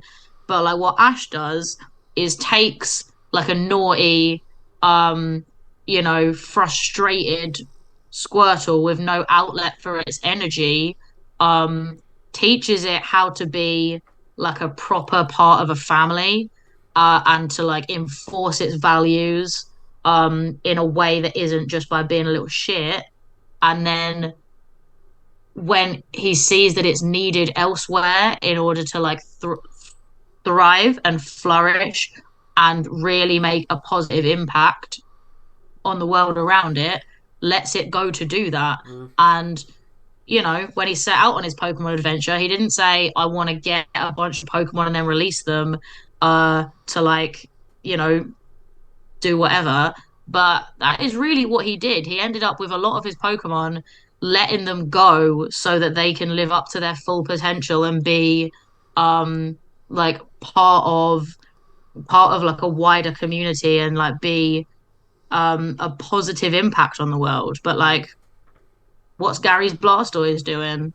Yeah. Chilling with Professor Oak. Yeah. And then Gary becomes his own professor, showing that all he's Mm-hmm. managed to achieve is basically nepotism. Yeah. Right. Just like you could have done that without anything. Yeah, agreed. Agreed. So, should we have a look through the dex entries? And now, before we do this, I've not looked at these ones. So, my guess is that this is, given what we learned in the last episode about the line changing, and Blastoise is potentially another Pokemon that got bolted onto the end of the Squirtle line. And I'm guessing as well, right, that if that is the case, it potentially had a something that it evolved from potentially, right? But I'm guessing that this is going to be very canon heavy. Yeah. Yeah. And all of the stuff about Wartortle's like amazing ears and tail are just forgotten. Yeah. Right, here we go. Okay. So, brutal Pokemon. I feel like that's the first time that we've come across that word in these entries, which I think is quite cool. Yeah. A brutal Pokemon with pressurized water jets on its shell. They are used for high-speed tackles. Does that mean that it like uses the pressure for the cannons to propel itself into its opponents? Yeah, that's what it sounds like. Yeah. And then we got yellow. Once it takes aim at its enemy, it blasts out water with even more force than a fire hose. Cause yellow is connected to the anime, I'm guessing that might be a reference to the Squirtle squad. Yeah. Yeah. But I do also feel like fire hose is a bit of an anticlimax, because it's like Charizard, its Pokedex entries are like it can melt boulders with its scorching hot flamethrower, and Blastoise is like fire hose. Yeah, but you've like also a fire hose is not like, don't forget that like Venusaur was getting like, it smells really nice. True.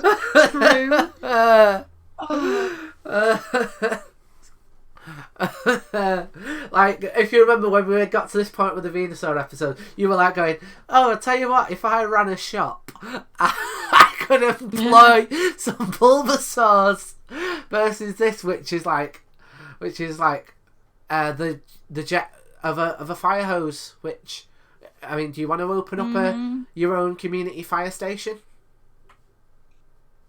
Yeah, why not? Yeah, there we go. Right, well, Why not? When you're putting together your business portfolio, remember the Pokemon that you could employ. Okay, we got Stadium. Let's see if they are still in a bad mood. It has spouts extending from its shell top at the top. They spray water like cannons, hard enough to pierce concrete walls. Right, that I feel like we're starting to get more into the kind of, like what you were saying. Well, this melts boulders. Well, this can pierce through concrete. The thing that I am surprised at, I don't know if you are, that this is the first time that they've been called cannons. I was expecting that to be like, basically like word dot. Well, no, they said they spray water like cannons. Um, but it's called spouts. And I don't know if I would describe it as a spout. It does sound like to me, it sounds like a lovely fountain. a spout is like a, so the first definition when you type spout in is a tube or lip projecting from a container through which liquid can be poured. So that's definitely not spout. But then the second one is a stream of liquid issuing from somewhere with great force. But again, that is the action of the water coming out of the cannons. It's not it's not what the cannon is. I don't know if this stadium professor knows what he's talking about. Mm. And he's making shit up about piercing concrete walls and calling them spouts. Yeah, I mean, how thick's a concrete wall? Because if it's a centimetre of concrete, not impressive. That's not a lot of Although when we get to silver, the rocket cannons, so now they're not like cannons, they are cannons. Yeah. On its shell, fire jets of water capable of punching holes through thick steel. So that's also very impressive, and it does specify that the steel is thick. Yeah, that's pretty good. I also like gold. Deliberately makes itself heavy, which is basically the excuse I use whenever I have like a Burger King at 11 o'clock at night. I'm like, well, I'm purposely making myself heavy. Go on. Do you need to withstand the recoil of your water jets? Yeah, this podcast is not here to kink shame. Particularly. So we've got. Honestly, everything is just about the jets. Well, no, it's jets and it's weight. Because like Ruby, Sapphire, and Emerald are water spouts accurate. Shoot bullets of water with accuracy to strike empty cans from a distance of over 160 feet. That's interesting. Bullets of water can precisely nail tin cans from a distance of over 160 feet. But then Fire Red goes back to it crushes its foe under its heavy body. Mm. But it can't learn like body. Well, maybe it can be taught body slam. I've just googled how heavy is Blastoise because I'm curious now. They are 85.5 kilograms or 188 pounds, which like that sounds pretty heavy, doesn't it? Yeah. Pretty much the rest of these entries are repeats. So, thick steel, withstand the recoil of water jets. Thick steel again, a fair bit. Crushes its foe under its body. Pressurized water jets for high speed tackles. Accurate empty cans 160 feet. More force than a fire hose back to Let's Go Pikachu and Eevee. So they're back to like not giving a shit about concrete and steel anymore. They're back to the fire hose. I'll tell you what though, right? I've just been googling it, right? 188 pounds. If you were like a prize, if you're like a prize fighter in MMA, that would only put you at super middleweight. So that's like not that heavy, and I'm pretty sure that I am heavier than. As much as it pains me to say, I'm pretty sure I am heavier than that. How tall is Blastoise? Because this is the thing. I think we mentioned in the Charizard episode, like Charizard's not as tall as you would think that he is. It's not. It's like 5 foot. It's like shorter than me. It's Blastoise 1.6 meters. Which doesn't sound tall at all. So 5'3". So again, like an inch taller than me. Again, that's shorter than I would imagine. Yeah. And none of this is mentioned. It's just about its heaviness and its cannons. I've just spotted Omega Ruby and Alpha Sapphire, where they've given us like another like specific. It can shoot bullets of water with enough accuracy to strike empty cans from a distance of 160 feet. Which sounds... I mean, that's not new. That's the one we just read from Ruby. Yeah. Oh, sorry. That's the one we just read from Ruby and Sapphire. That's the same thing. Ruby, Sapphire, and Emerald did it first. Oh, sorry. So like, it's cool that it's accurate. I guess that's another detail, but yeah. By the time we get to Omega Ruby and Alpha Sapphire, we knew that.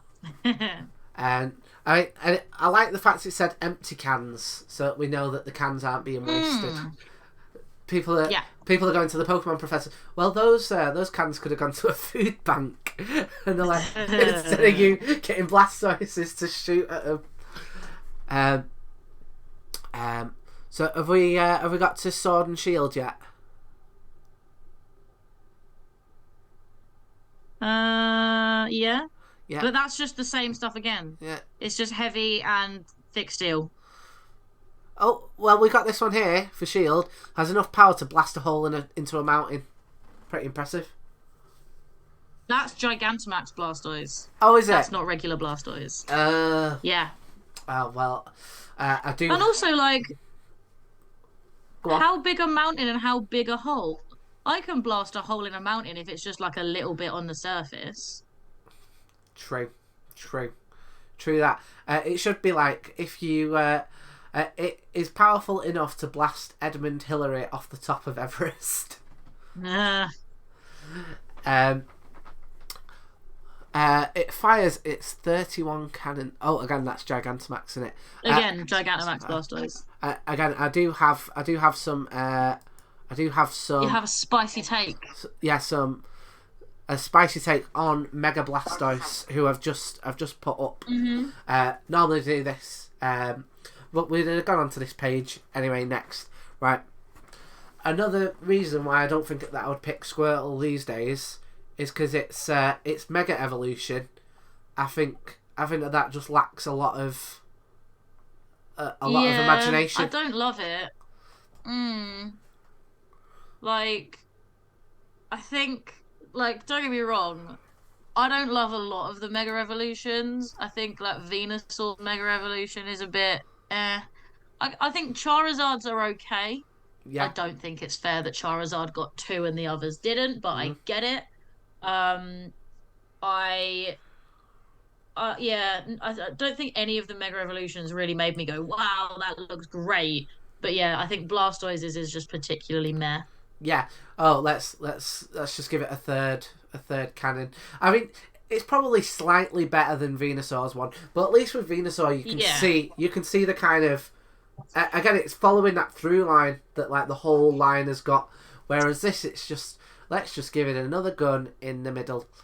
And and I think if it had, like we were saying about like Wartortle, if it had like big bulky footballer shoulders, and those evolved in, they became the cannons, I think the kind of like logic and the pattern would make a bit more sense.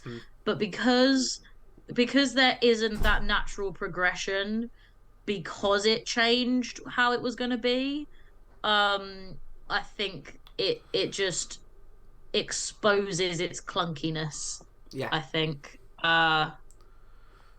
in the Mega Evolution. Yeah, like if they'd have stuck with the original like evolution, like I imagine that they would have done similar to what they did with the Mega Venusaur, where they'd have like added loads of stuff into the tail and ears. It would have looked a lot like Mega Ampharos. Yeah, I could see that happening.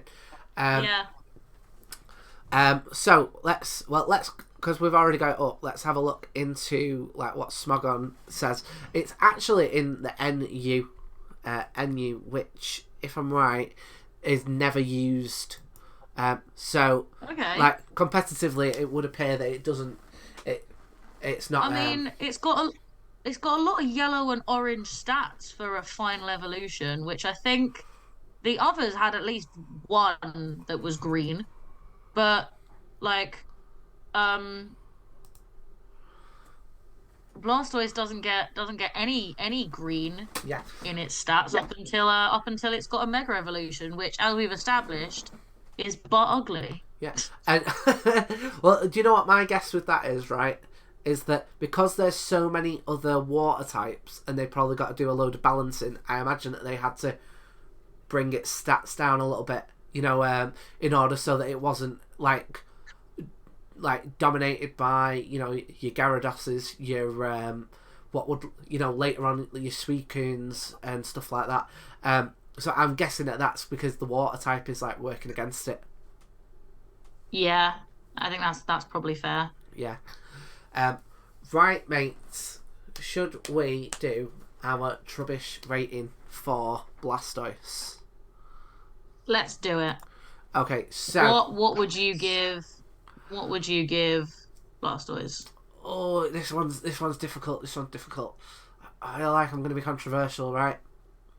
I feel like again, I've not looked at the episodes since we put them out, but I feel like I gave Bulbasaur an 8, and I feel like I gave Venusaur an 8, and I feel like I gave Charmander like an 8, and I gave like Charizard like an 8 as well. Uh, and I can remember because we only did it like an hour ago that I gave Squirtle an 8, and I gave Mm-hmm. Wartortle a 7, I think, and I'm actually going to give Mm-hmm. Blastoise a 7. Breaking Okay. with the tradition of me being like, okay, I feel like the end stage is as good as the original, whereas maybe because of the change up that they had, that it doesn't quite fit the line. And unlike Charizard, where it does kind of go on that kind of it kind of goes from like one thing and then a thing that's a bit different and then another thing that's another bit different. This actually has a through line and it breaks at Blastoise. Plus the fact that it's not very prominently featured means that I feel like I can't actually put it as high as Squirtle. Yeah. No, I definitely agree. I think I'd give it a 7 too for pretty much all the same reasons. Like I played with Squirtle as a starter as a kid, so I've had plenty of Blastoises, but I would not like I wouldn't choose to have one on my team now. There are lots of water types to choose from, and I think Blastoise is underused. It's underappreciated these days, and just kind of didn't get its didn't get its chance to shine the way it could have done. Mm. Yeah. So, just before we sign off, do you have any spicy takes? Um, nah, I don't think any of my takes are that spicy. I think they're just kind of like chill. That's fair. That's What fair. about you? Well, I mean, Spicy take? already mentioned about Mega, and we've discovered all that about it coming on, it like changing the line, um, and I feel like my spicy take is that the water line is like for me the one that I least am likely to take, even though I feel like each generation they do like a very good job of going. These are all equal. I mean, they don't always manage it, but they go. These are all equal. But I feel like the water starter for me is always the kind of the the poorer choice to go for. Yeah, yeah, I get that. And it is a shame because like Blastoise could have been cool, um, if it was a little bit more consistent and if the uh map had like lend itself better to that line. Yeah, I tell you one other thing that I've noticed as well. If I'm right, um, this here just because I've got it up on the screen. Um, this is the only one of the three that's not a dual type. So it's a bit odd that they decided not to go for a dual type with this. Yeah, that is true. That is true. Yeah, just pure water type. Whereas they could have put ice on that quite easily. Hmm. Yeah. Um, But then, like, there are already so many other water types that are also part ice that, like, it wouldn't have made it special. hmm. It wouldn't have been enough. What would Although you? grass and poison is also a very common dual typing. Yeah. I Um, think Blastoise makes sense to be just a water type, but it also does mean that again, if you want like a predominantly dual type team, you're being a little bit robbed there. yeah. What about come Generation 2? You could make it a water steel type. Ooh, No. that would make sense. Yeah. I think that would definitely make sense. Yeah. Yeah, because of the cannons. Yeah. Yeah. Right. Well, that was the Squirtle line. Um. Can you remember the date for the next one of these? I can get it up. It will be on Monday, 8th of May, which is the bank holiday. So it will be at 2 in the afternoon, same as this one. I'm going to drop a link to the event in the chat. Yeah. Um, we are also we've said we're going to run another competition when we hit 500 followers. Yeah. So tell all your friends to follow us on social media, and then every single person that follows us will be in with a chance of winning something cool. We don't know what it is yet, but we're not really close to 500 followers yet. So Yeah. when we get there, when we get close, we'll start thinking about what it's going to be, and we are Mm. open to suggestions. Yeah. So yeah, tell your mates. Yeah. Oh, do you have anything else that you want to plug before we move on? Watch, watch Blizzard comedy tomorrow. Links are already in the chat. Fabulous. Watch, yeah. Right.